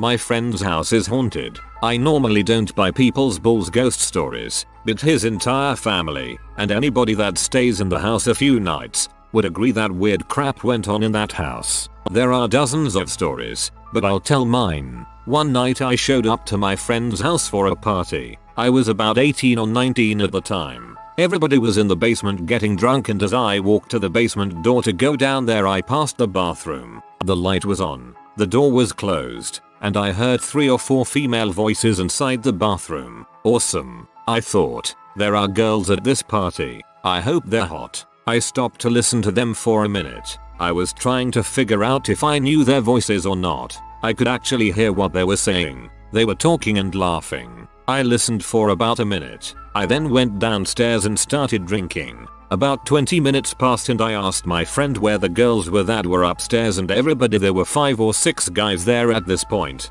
It was early. Just stopped and stared at me. There were no girls in the house, and the night before my friend had been woken up by girls' voices coming from that bathroom. Everybody else was thrown because my friend had told them about it before I got there. We went upstairs to check the bathroom. The door was open and the light was still on. The water was also running. What kills me is I actually heard what they were saying, but I don't remember it because it didn't seem important. I freaking heard ghosts having a conversation and I don't remember it. Lame. One time I was home alone when I was younger and for some reason just assumed my dad was home. I heard his computer chair upstairs moving a couple of times and didn't think much of it. You should have seen my face when he walked in the house and said he had worked late. Not my own house, but there was one time I was sleeping on the downstairs couch in my girlfriend's dad's house. All the lights were off and there were no windows. It was pitch dark. I woke up sometime during the night and I heard what sounded like heavy breathing right behind me. I immediately began sweating and silently freaking out, but I refused to move for fear of setting off whatever was behind me. I must have laid there for a half hour listening to the breathing before I eventually dozed off. I don't remember falling back asleep, but the next thing I know, it is morning and some light managed to illuminate part of the room. I go upstairs and ask if anyone had gone downstairs during the night, but no one had. I probably just dreamed the whole thing, but my heart rate increases every time I think about it.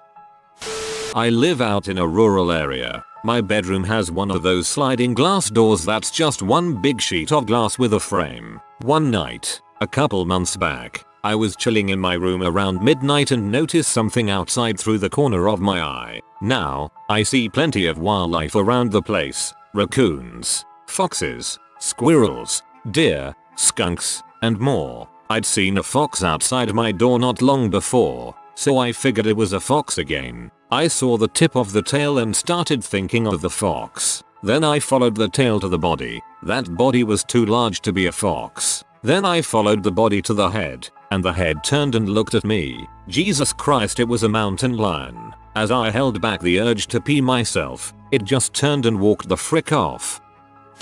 A baby cried all night long. There was no baby in the house. The baby's crying could only be heard in one room where there definitely was no baby. The baby has never again been heard from. Well, obviously you haven't heard it since, because it's now dead from you not feeding it, you monster. A woman about 100 years or so ago burned to death in my attic after starting a fire with a lamp. A lot of the wood covering the attic is charred still.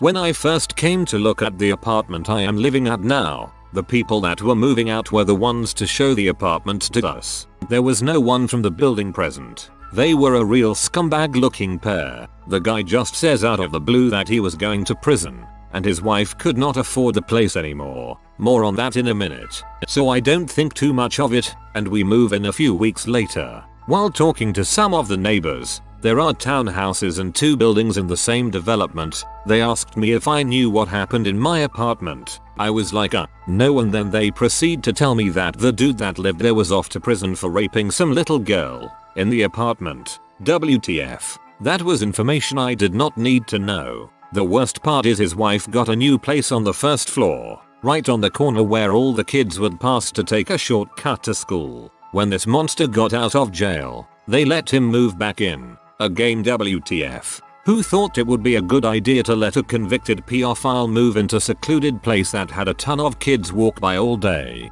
He did not last very long. Every time he was managed to leave his home, he was yelled at, hissed at, chased, threatened, etc. Still, that level of decision making is maybe the most disturbing of the whole story. Yeah man, like what the frick. At least he was harassed whenever he left the place. When I was 6 and my brother 4, we used to sleep in the same bed since we were both semi-scared of the dark. This one night there was a bad thunderstorm and we were both tucked away just after dark. After we had settled down with the usual giggles kids have at bedtime, we were both starting to drift off when we heard a girl's voice from outside calling, "Help me, help me." We both stood up on my bed and looked outside and both to this day remember exactly what we saw. There was a little girl in a pure white dress kinda incandescent just standing there in our front yard looking at us. There was a flash of lightning and then she was gone. Man, even just writing this out makes my skin crawl. Definitely the largest unexplained paranormal encounter I've ever had or want to have. I woke up while it was still dark and saw what I thought was a human head sitting on my bookshelf. I freaked out and hid under the covers to protect myself. Turns out it was my Furby.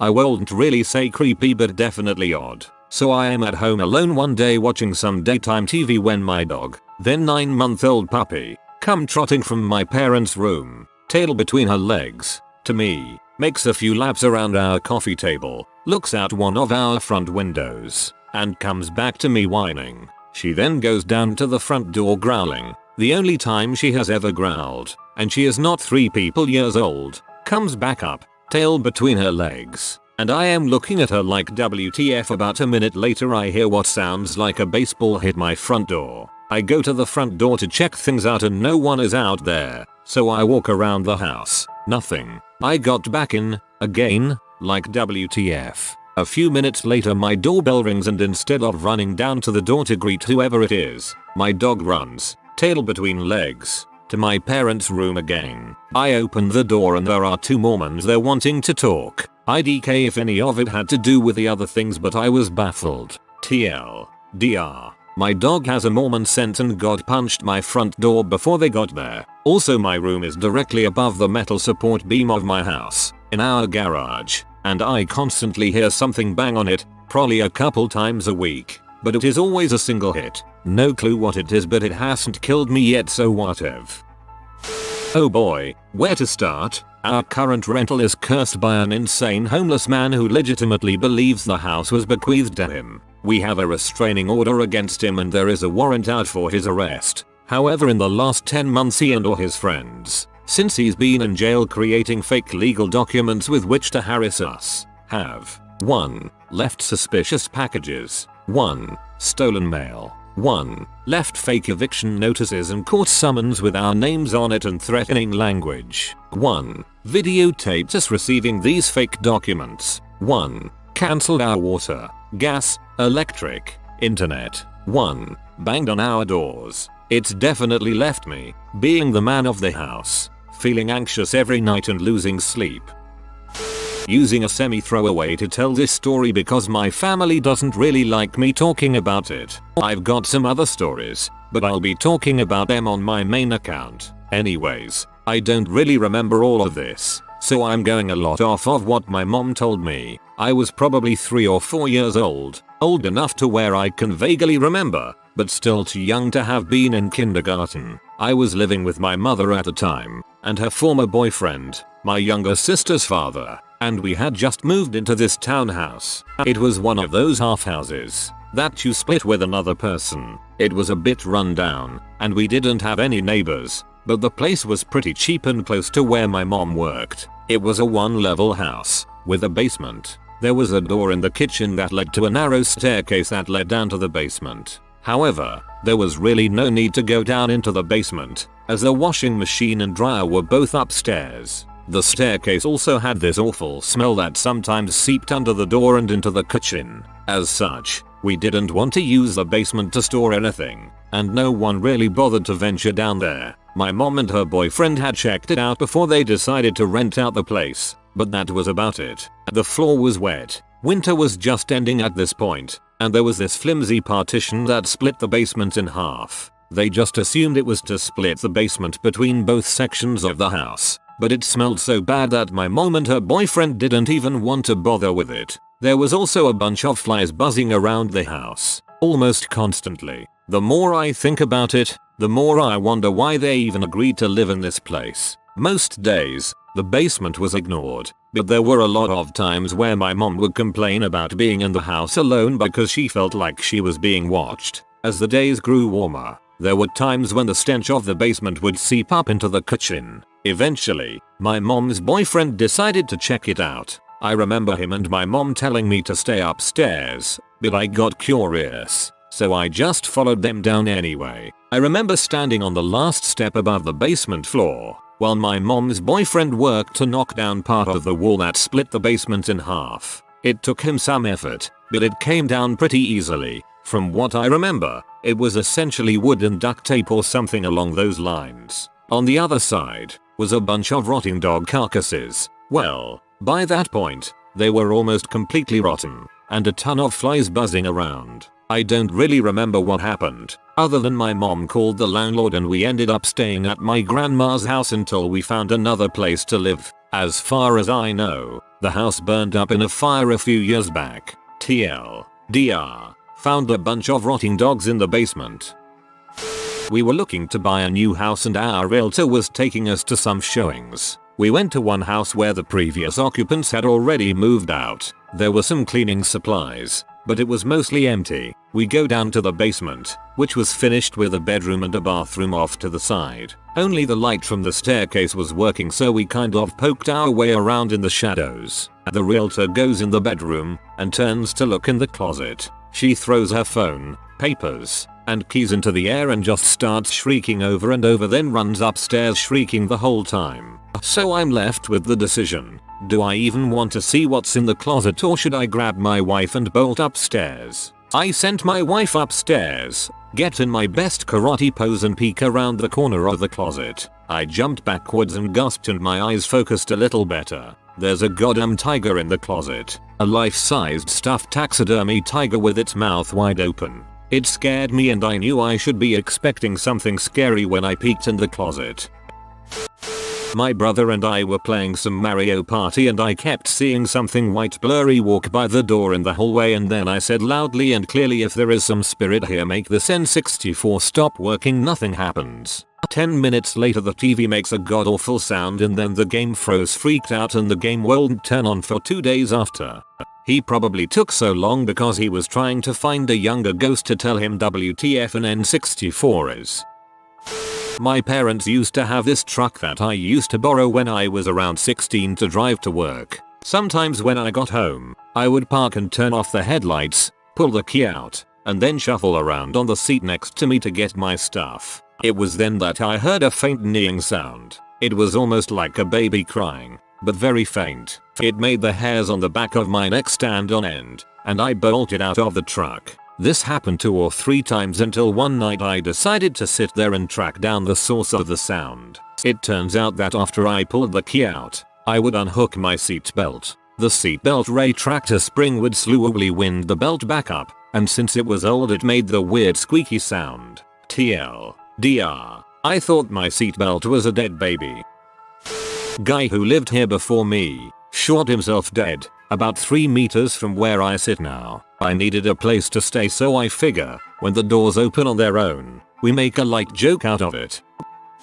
I was driving with my friend about a half mile from my house last summer. It was nighttime, and coming around a curve in the road I noticed a figure in my headlights. I slowed down and it was a person crossing the road, except the person looked like he was wearing several ghillie suits. Those leafy suits that snipers wear that make them look like part of the vegetation. And he was moving slowly. At this point we both were speechless, watching this thing cross the road. Once it got to the other side it dropped to the ground as if it did not want to be seen. It wasn't a Bigfoot or anything like that, but it was even creepier since this was a suburban neighborhood surrounded by woodland. If it was some random dude in a suit, WTF was he doing walking around at night? Needless to say I was freaked out for a while since that was so close to my house. When I was in high school, our basement was half finished so that I had a computer room. The house itself was tiny, so having this bit of space helped me get some work done without being distracted by anything. A lot of late night studying and writing essays wasting time on the internet went down in that room. My mom's bedroom was right above where the computer was. One spring, I started hearing these buzzing sounds off and on, and I learned to ignore them until one day they got really loud. I woke up a few nights with welts on my skin that were painful and looked a little like hives. Eventually, I traced the sound to a part of the basement wall next to the couch and banged on the wall. Nothing happened. The next night, I'm working and I start to hear the buzzing again, only this time a handful of massive yellow jackets fly out of the duct vent above my head. I freak out and tell my mom, who flat out tells me I'm imagining things. She's allergic to bees jackets and I'm pretty sure it was her in denial. A few days later, my mom and I came home from school work and the house is filled with yellow jackets. They're everywhere. She finally admitted we had a problem and called an exterminator, and it turns out we had an entire colony living in a foundation crack. TLDR. My house was infested by yellow jackets and my mom didn't believe me until they swarmed the entire house.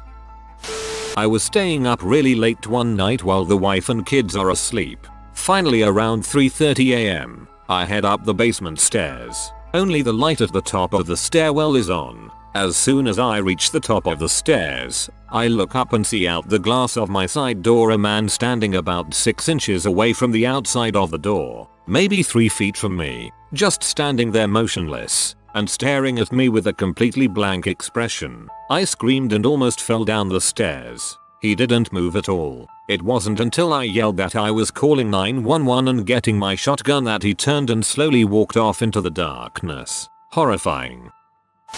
Dang it, so freaked out by this thread and just happened to be reading it at a time when, for some reason, I decided to sit here alone in my basement apartment with all the lights off except for my one desk lamp. I'm in a position right now, lying on my back with my knees bent, a blanket over my legs and laptop in my lap. I can't see the rest of my room right now much past the end of my bed, and I just heard a loud click on the other side of the room. And I'm actually too scared to fricking look. This is some weird crap that happened to me about 15 years ago, when I was about 19 years old and living with my parents. My parents and sister were going on a trip to Seattle, leaving me alone in the house for 3 weeks. Since I had just started university at the time, I was usually out of the house, so my parents suggested I set up our answering machine. My parents had an answering machine, but they never used it, so it had been stored in the basements for a couple of years. This was one of those old style machines where everything was recorded to an actual audio tape, which you would record over after the tape filled. Before they left, I brought the answering machine up to my room and left it on the floor, unplugged, power cord still wrapped around it. I figured I'd set it up later that day, or possibly and more likely procrastinate for 3 weeks and set it up on the last day just to say I did it. I had never used it before, so I wasn't familiar at all with how it worked. But obviously I knew it was a relatively simple process. That night was the first night I was alone in the house, as they had flown out that evening. I went to sleep with the machine still wrapped up in a pile next to my bed. In the middle of the night, I am woken up by a whirring sound. The sound of an audio tape rewinding and then stopping. I hear the same noise 2 or 3 times. I turn over and look at the machine and see a green light turning on intermittently with the sound of the whirring. Then it stops. I am freaked the frick out, so I don't get out of bed. I lie there awake, wondering if I was dreaming for a few minutes and then eventually fall asleep.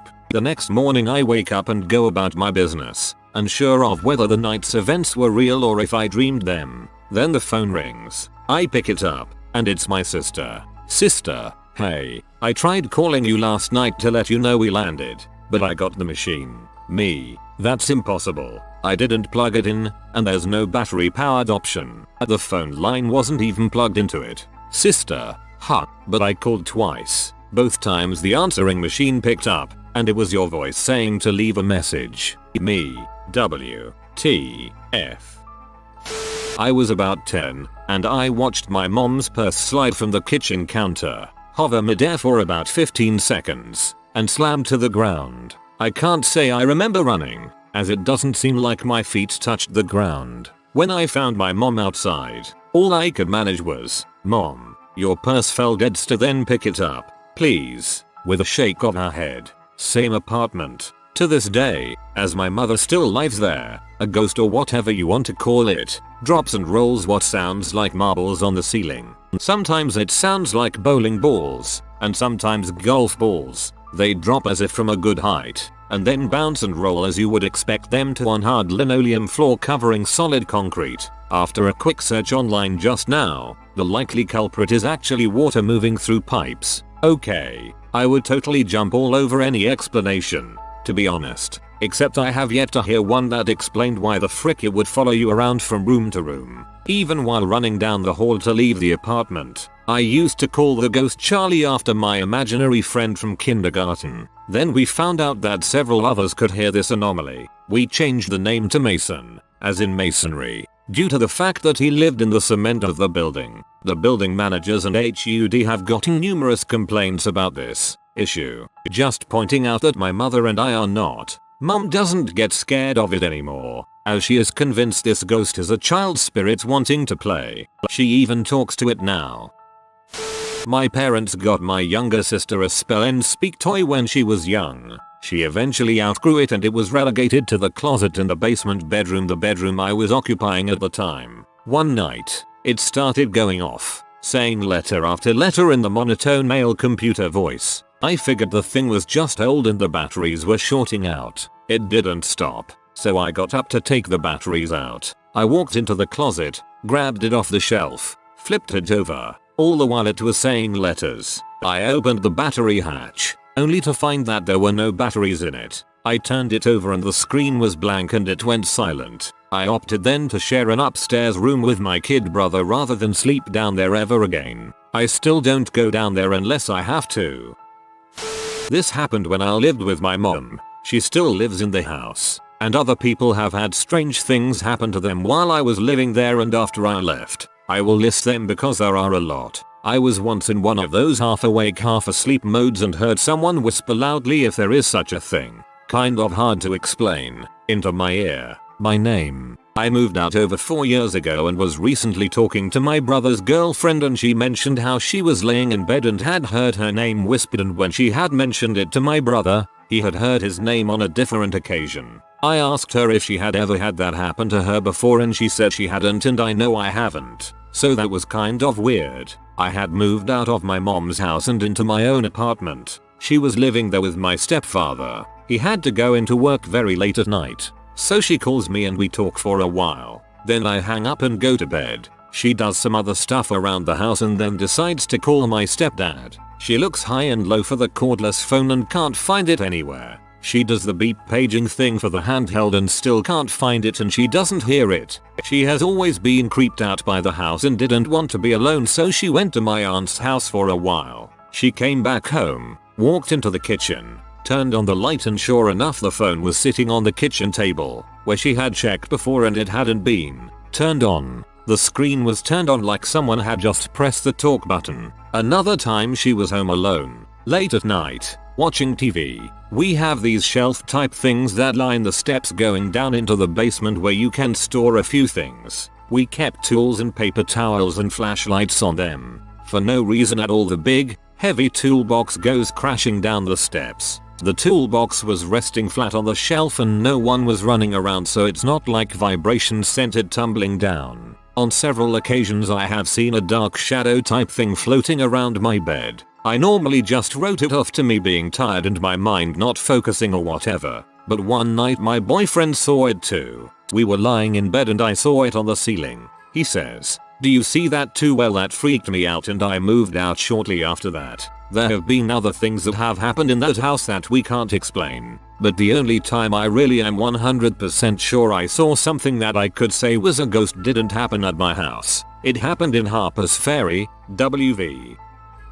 In college I swapped leases with some friends because my roommates were moving out of the apartment and they were looking to get out of the big house they were living in and get out on their own. Anyways, I had partied at this house a few times in the past, and it was the oldest house in the neighborhood and was actually an old farmhouse. A little backstory. When the group first moved in 2 years prior, they were looking around in the attic and found a creepy picture of an old couple and were going to throw it away but decided it was best to just turn it around and hide it in the corner. Anyways, so my room was the only one with access to the attic. There was the closet, with attic access, a large room I used as living room, and then a smaller room I used as my bedroom. So one night after a night of mild drinking, I start to hear these voices. I don't remember the exact words, but it was an elderly couple arguing. The man was very aggressive sounding and commenting on how he wanted to go after him. The woman was very calm and peaceful and was trying to calm the man down, saying he isn't hurting us, let him be, he is fine. This was in a half sleep stupor,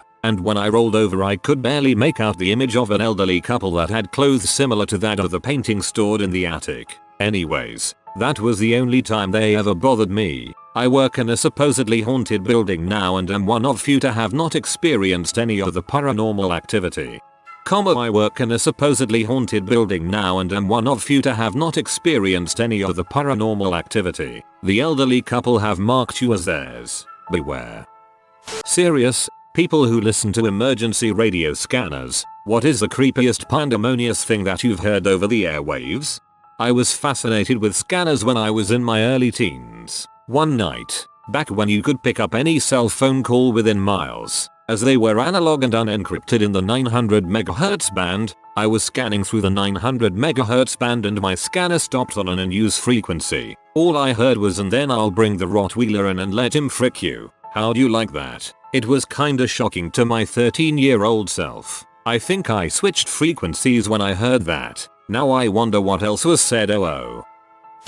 When we had the Waldo Canyon fires here in Colorado, a buddy of mine sent me a link to a scanner broadcast keyed in on the firefighters. They entered a house that was about to go up in flames and found a woman dead in a bathtub, and then left because the house was about to go up. It was really straightforward, like, yep, lady's dead, let's go. What a hellish situation to be that calm in. If I remember correctly, I thought it was only one elderly couple who died in that fire as they didn't want to leave their house or something like that. I evacuated with my mom while the fire was rolling down the hill toward our apartment about 600 feet behind and could see the flames clear as day. I worked at an for a while, so the scanner was always on. One night the ambulance was responding to a call about a young man that was unresponsive and the mom was doing CPR. A couple of minutes later it came in that it was attempted suicide, and then when they arrived they called for a coroner and could hear the family screaming and crying in the background. Right after that we get a call and it's our co-worker. Her son had hung himself with a belt in a closet and tried to resuscitate him and she was hysterical. Truly heartbreaking. Some years ago our fire chief was the first responder to a call that turned out to be his son having died choking himself for pleasure. I can't imagine you ever really recover from that. Heard a man saying, hey shush, quiet, you're not getting out, shush, you're not leaving, you're mine. I live in rural Pennsylvania by a large patch of woods. He was hunting in the woods and was talking to himself while aiming. Grew up in a remote area where police were hours away, so we all listened to scanners and would rush to help as a community until police got there. A neighbor called in a motorcycle accident up the street from our house at a bad curve where there had been lots of accidents over the years. My dad would often take us along to help. We rushed out knowing an ambulance is usually at least 45 minutes away. We pulled up to the motorcycle and a guy laying in the ditch. I knew something was different because dad told me to stay in the car. It was his best friend. He was dead. It was one of the few times in my life I saw dad cry. Not sure if I made it in time, but I am a radio officer in the Coast Guard. Kind of half 911 operator, half air traffic controller. I've heard lots of chilling calls. People drop dead on deck and try to get resuscitated. People whose vessels are going down and they know they won't be around long and give you messages to families, etc. One of the worst, a fella was on a fishing boat with his pal. It was really early in the morning, and he was cruising along. Well, the guy must have been turned to the back of the boat while his buddy was in the back messing around with some gear. He didn't notice a sandbar, and hit it hard. His friend was thrown from the back into the wheelhouse and bashed his head. The guy called in while doing CPR, and his friend was clearly dead from the description, but he just kept going. Crap like that can keep you up at night. When you switch from bicycles and cars to anything else, the training wheels come off. You really have to be dang careful driving big trucks, boating in the open ocean, etc. At least I have enough experience to know when I don't have enough experience. I am glad USCG is out there. I have heard some nasty situations on channel 16 before with sinking vessels. I'm a cop, so listening to a police radio is something I obviously do all day, every day. Car crashes, house break-ins, assaults. Those are all routine. The calls that send chills up my spine are actually the silent ones. When you hear a radio squelch, and maybe one or two words from another officer, fight or gun and then silence. Then there's just dead air, and everyone stops what they're doing while dispatch tries to figure out who it was, and where they are.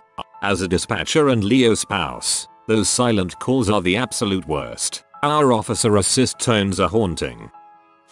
My dad was a volunteer firefighter, so we always had the scanner on. One night when I was about 10, the tornado sirens went off. We ran to the basement, and once we were settled we turned on the scanner. That night I listened to police and firefighters, many of whom's voice I recognized, give a play-by-play of our town getting destroyed as if it was a goddamn football game. I listened to business names and street names trying to remember where my friends lived. My dad left to help. Then we heard my street. The next morning the house 2 doors down was gone. I didn't sleep well for a long time after that. Sometimes ignorance really is bliss.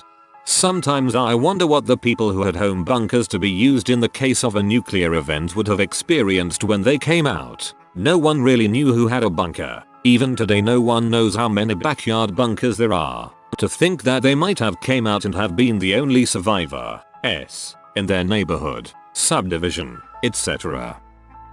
When I was working for a federal government land management agency in Montana a few years back, something really creepy came over the repeater network. While we were working in a canyon that had very poor radio reception, we heard a very long, creepy, and drawn out moan come over the air. This was followed by a very weak, in both reception and tone, "Help me," in a woman's voice. All of us freaked the frick out. These weak cries for help kept repeating low guttural, "Help me," until dispatch finally stepped in and said, "This is a federal emergency network. Unless you have an emergency, get off this channel." This was followed by another plea for help, then a gunshot and screaming. Turns out 2 local crazies were out four-wheeling, going straight up steep embankments, when the ATV flipped backwards, pinning the man under the ATV. Both of them being high on some substance, they started freaking out. The man, being perfectly fine, except for being pinned by the leg and high, started to hallucinate that he was bleeding out, pulled out his handgun and shot himself to make it quicker. Because they were four-wheeling so far back in the sticks, a helicopter was needed to retrieve the body. Must have been on some heavy crap to even contemplate shooting himself. God dang.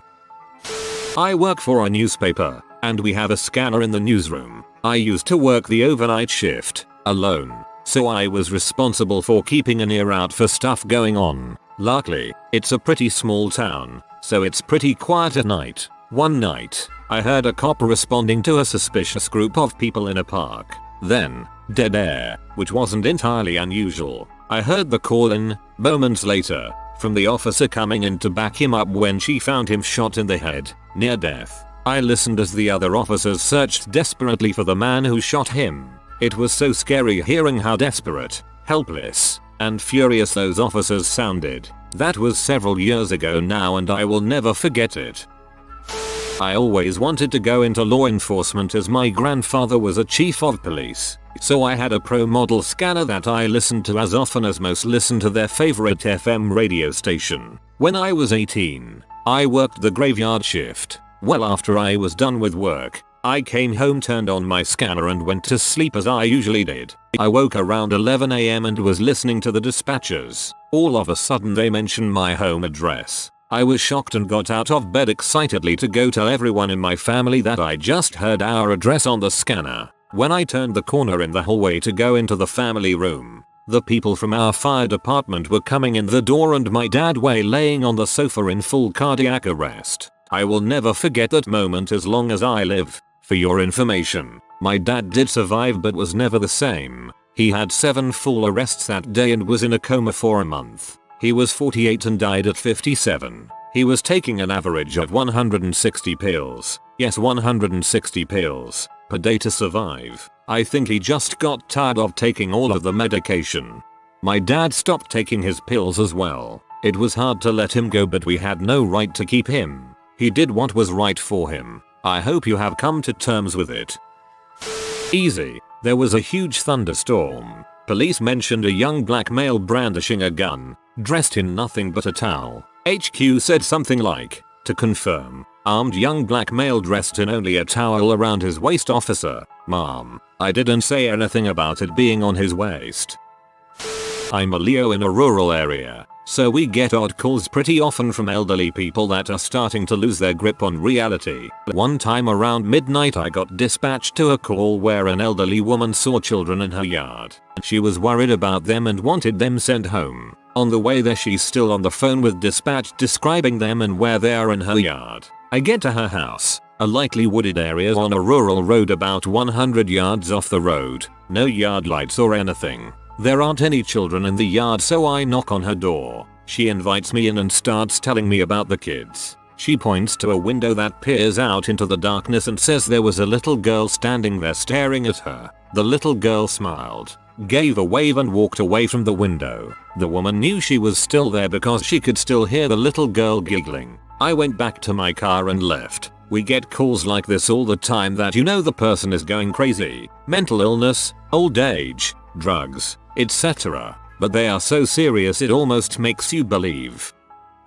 My time to shine. My then girlfriend, now wife, worked the same city 911 system as paramedic. She worked days, I worked nights. She had finished her shift and went home. We lived together. I was working overnight. Around 3 in the morning, I heard dispatch send a unit to our address for a shooting. A lot of times these are unfounded, but I was still freaking out. The unit was operating on a different band, different radio bands for different parts of the city, so my partner and I switched to that band to listen. We heard it was a confirmed death from a gunshot wound. I was crying and driving up to my house, 20 minutes away, but then heard the report. 30-year-old male, gunshot wound to the chest, coroner request. I page someone who tells me again that it is a male, not female, that is dead, in my house. I call my girlfriend. She doesn't pick up. For some reason I log on to Facebook and see a picture she uploaded of her and her niece at her brother's house.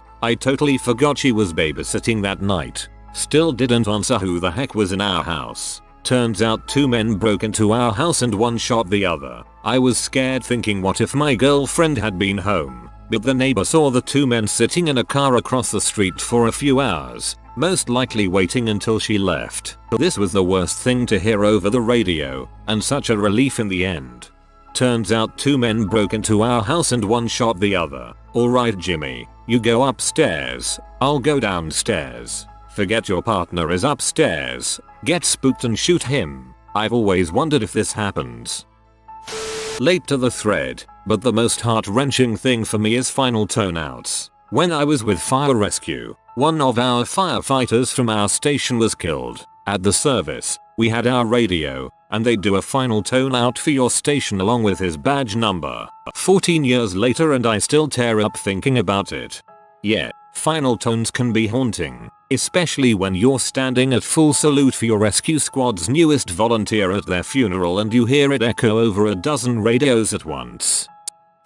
I wouldn't say creepy, as much as funny, and yes, it did cause a bit of pandemonium. I've stated in another Ask Reddit that I'm a model railroader. Well, I'm also a railfan, so it's not uncommon for me to be out with a camera and a scanner listening to the train dispatch radio calls, mostly to get an idea of when a train is coming so I can photograph it. Couple years back, I was out one night when I happened to hear a rather amusing call between a dispatcher and the local fire department's radio dispatch. I'll try to recreate it best I can, but as with everything, it's one of those you had to have been there stories. CSX dispatch. City FD, this is dispatch for CSX. Could you roll a truck or 2 down our way? FD, what's the matter? CSX dispatch, we have a fire. FD, nature of the fire? CSX dispatch, diesel fuel fire. FD, locomotive or spill? CSX, locomotive.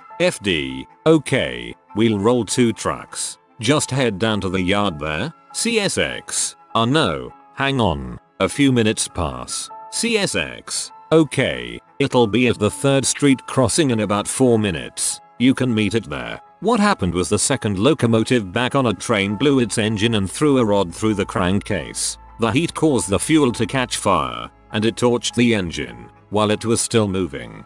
Most unique and interesting thing here so far. It's quite a long time since you've been able to monitor police radio in NZ, so this was quite a while ago, probably 2001 or so. The dispatcher called a 10-1, attention all units, for any unit that could respond urgently to a 1F, assist fire ambulance, to provide urgent assistance for a panicking caller whose infant was choking. Ambulance were more than 10 minutes away. A unit, area sergeant from memory, was only a minute or 2 away and responded immediately. There were then a series of radio transmission from the officer on scene update dispatch as he performed CPR on the, by then, unconscious infant. Each transmission was accompanied by the sound of his hysterical screaming a crying mother in the background. After about 2-3 minutes and 4 or 5 transmissions, the next one had the sound of a crying infant and the officer reported that the child had started breathing and was responsive. Ambulance arrived a few minutes later and the child was transported to hospital as status 3, which means moderate condition but not likely any threat to life. Was a pretty intense thing to hear. Conversely, the most amusing I recall was after a while where a number of officers had been doing area patrols around the area in search of someone reported to have been exposing themselves to vehicles. One of the units on site radioed the Delta Dog unit to see if he was at the scene yet. His replat, his replat, his replat, his replat, his replat, his replat, his replat, his replat, his replat, his replat, his replat, his replat, his mid-90s, San Fernando Valley, CA, listening to a cheap Radio Shack scanner late one night when I hear this exchange between an LAPD unit and dispatch. Officer, just observed a motorcycle traveling eastbound on Devonshire passing Tampa, at a very high rate of speed. Dispatch, do you have a vehicle description? Pause. Officer, it had a red light on the back of it. That was the end of it. We have a man who assaulted his neighbor here because his TV was on and it's Earth Day, burst out laughing. My stepdad kept one constantly running in our garage. One night I heard my cousin's address go over the scanner about a noise complaint and called him immediately. I knew he was having a party, so I figured that it was just getting loud. Some random person answers my call. House phone back in 2000. Get a freaking ambulance here and drops the receiver. I'm listening to shouts and scuffling over the phone and more codes coming over the scanner. A 10-1 is called in. I hear a gunshot on the phone and scanner simultaneously. Then, drop the weapon. Drop it. 2 more gunshots. A group of guys who didn't like my cousins had rolled up 12 deep to the party and just started swinging on people in the yard. The first call to the cops was from a neighbor hearing the fight starting. 2 more before the first shot I heard and 3 after. 11 cops arrived and tried to stop the brawl. 2 were injured. 1 seriously from some idiot who threw a chunk of concrete. The first shot I'd heard was from a girl who pulled a handgun, shot at one of the thugs, and accidentally hit another girl in the stomach. Everyone survived, but dang was that crazy to hear. That's just a grade A clusterfuck. The most troubling thing I hear is the police not responding to things. I live in a small town that doesn't have full-time local cops. The 911 dispatcher comes on and reports some incident on some street. A few minutes pass. They make the same call out again. More time passes. Then somebody else comes on and reports that no officers are currently on duty. So then they call for the state police, and they'll respond as much as an hour later. And then there are some places where they won't go even if there is an officer on duty. They just don't respond and eventually pass that to the state cops. Where I live, you're just on your own when there are no local police officers on duty. I used to be a park ranger for a top 1% affluent town and we carried police radios. I thought the summer was going to bring wild and exciting communications. These 2 events were most notable. Domestic abuse incident between a daughter and her mother. One hit the other like once and there was a lot of yelling and temper tantrum behavior. Report of a white male walking down the street with a backpack and long hair. I crap you not. They sent police to question someone for walking down the street without a suit or polo shirt and having hair like Jon Snow. When I was about 14, I discovered the scanner that my mom had could pick up cordless phone calls. I'd spend hours eavesdropping on neighbors. Even after my mom told me multiple times to stop, I got addicted to it, even though most of it was boring. I did hear a single mom down the street get talked into leave her young child home alone to go hook up with a guy across town. But the one that freaked me out was the neighbor across the street. Him and his girlfriend argued on the phone for a couple of hours one night. Toward the end of it, she broke up with him. He was crushed and was in tears. After much unsuccessful begging by him, she finally hung up. A couple of minutes later, he calls her back and says, "I just want you to hear this." I then hear, both through the scanner and through my bedroom window, a shotgun go off. I was scared shitless. I had just witnessed a suicide. I wasn't sure what to do. Part of me wanted to go tell my mom what I had just heard, but I also knew that I'd get in trouble. After what seemed like a lifetime, it was only about 20 minutes, a cop car showed up at the guy's house. They were in there for about a half hour before leaving. No ambulance or anything. I was so confused. A short while later, the girl calls the guy and starts to yell at him for being such an idiot. From what I could gather, he had just pointed the shotgun out his back door and pulled the trigger. That was the end of my eavesdropping. Whoa, that's one seriously emotionally manipulative, but she was right to leave him. I'm in law enforcement, in Charleston. As stupid as the radio got recently after the AIM church shooting, the one that sticks out to me is from a little under a year ago. A deputy sheriff was shot while responding to a noise complaint. The shooter simply fired rounds through the door of his apartment when the deputies arrived. Joe, the deputy who was first hit, wound up dying from his wounds, while his trainee was dragging a veteran deputy away from the line of fire. Then the call came out that one of the medics had a heart attack and died. It was a mess on the radio, and a heck of a way for that trainee to be introduced to the reality of law enforcement. Joe was a good cop, and a great guy. Everyone in Charleston law enforcement, all the way up to feds, felt his loss.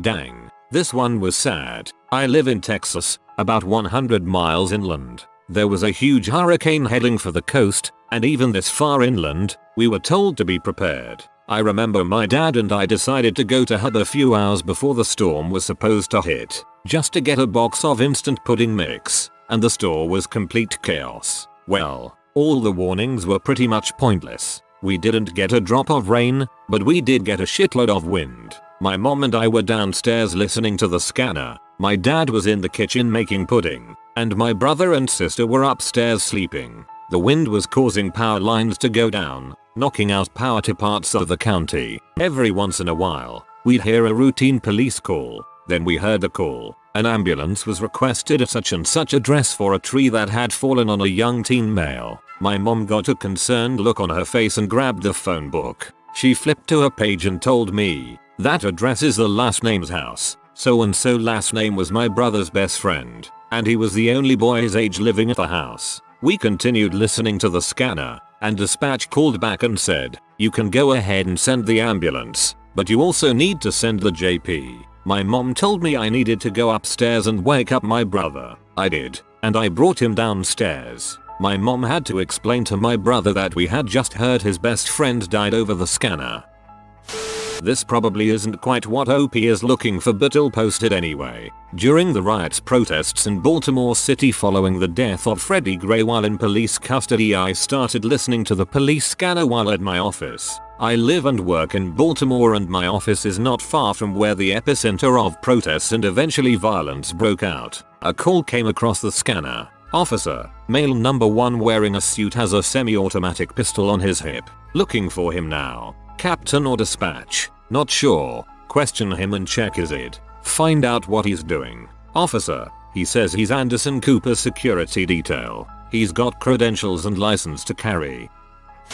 Not really creepy, but a few years back, my friends and I decided to drive down to the local park to hang out by the lake that is there. I should probably mention that it was nighttime and the park closes at dusk. Problem was, during the winter, they put a log and some jersey barriers in front of the entrance to the parking lot where you gain access to the lake. to discourage people from doing donuts in the snow. My friend's car was small enough to squeak by, but my car had to remain on the other side. As we are sitting there, we decide to turn on a police scanner app for funsies. All of a sudden, we hear over the airwaves two unidentified cars parked at Hutchinson Park. We all exclaimed "oh crap" and proceeded to back out and split up between the two cars. Sure enough, there was someone parked about 30 feet from my car with one of those store-bought blue siren lights. We managed to escape before any real cops arrived. Thank goodness for scanner apps.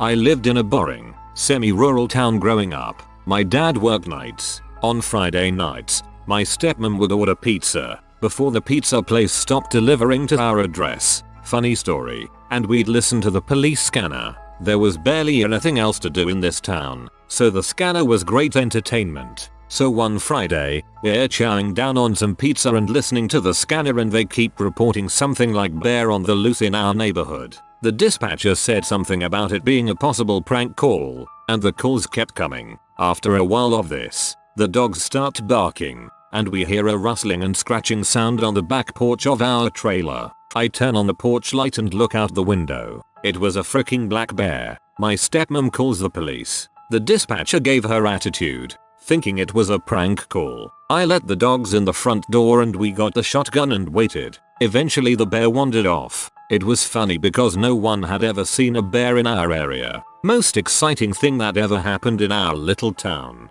TLDR. Bear tried to break into our house. Dispatcher thought there was a rash of prank calls about a bear in our neighborhood. When I was about 10, I had a couple of walkie-talkies. Now I didn't have any just cheap butt walkie-talkies. I had my parents that they would use for hiking or camping so that if they ever got lost they could reach pretty far and you could hear other frequencies broadcast on these. Well, one time I was scanning with one of them and a guy started picking up. I started talking to him and he told me he was Santa Claus and asked for my address, for my address, for my address, for my address, for my address, for my address, for my address, for my address, for my address, for my address, for my address, for my address, for my address, for my address, for my address, for my address. Had you given him your address you would be on the back of a milk carton right now. I used to work for a radio company. There was a guy listening to the police scanner, and there was an accident. 2 families including 5 children had been run over by an out-of-control Mustang. They were my kids, along with my ex-wife, and her friend with her kids. That must have been devastating. I'm so sorry for your loss. My daughter and her husband live the next town over on something like a cul-de-sac, let's say Elm Circle. Listening to the scanner, 2 young males rob a convenience store, unusual for our town. The officers on duty post up at the major intersections after the dispatcher gives the vehicle desk. Looking for the car, they rob another convenience store. The LT reminds them all to actively watch for the vehicle. Suddenly, you hear one key up with his motor winding up fast asking again for the plate number. Dispatcher calmly repeats. He calmly says he's in pursuit, gives his location direction, and you can hear he's got the engine pegged the frick out. Another officer says he's on his way to back him up and first officer calls out his pursuit, just like he's giving a set of directions to a tourist. No raised voice, no tension in the voice at all. Mentally, I note that they are headed toward the town where my daughter lives. I hear the first officer say that they're throwing bags out at location, engine still screaming. Dispatcher repeating everything the officer says very calmly. Then they turn off main road onto side road, and side road to small road. At this point I pick up the phone to call my kid because these armed robbers are in her neighborhood. Her husband wakes up all confused because it's the middle of the night. I scream, "Get up, wake up. The cops are chasing robbers into your neighborhood." Well, they're not here, so I'm going back to sleep. At that instant, officer says he's turning onto their Elm Street, 1 block long, dead end. I go apeshit, OMG they are on your street. Officer calmly but quickly says they're bailing. I'm on foot and dispatcher repeats, then silence. Total silence for like 3 minutes. My heart stopped. Finally his backup starts saying he can't find him. Dispatcher calmly asks for location. No response. LT asks for location. No response. After forever, officer says dispatch 1 in custody, 1 on foot loose. I could have died. Anyway, that's the most gut-wrenching thing I ever heard on one. People in our services will get their asses chewed if they act wild on the radio. It's also a point of pride to be able to key up in the middle of a shitstorm and sound perfectly calm. We've had squad meetings where folks have gotten dispatched to burn a CD with stupid radio traffic so newbies can hear how they sound when they lose their crap. Radio discipline is a big deal in some places. If you are new to the channel, you can subscribe. I publish new videos every day. Until then, check another video.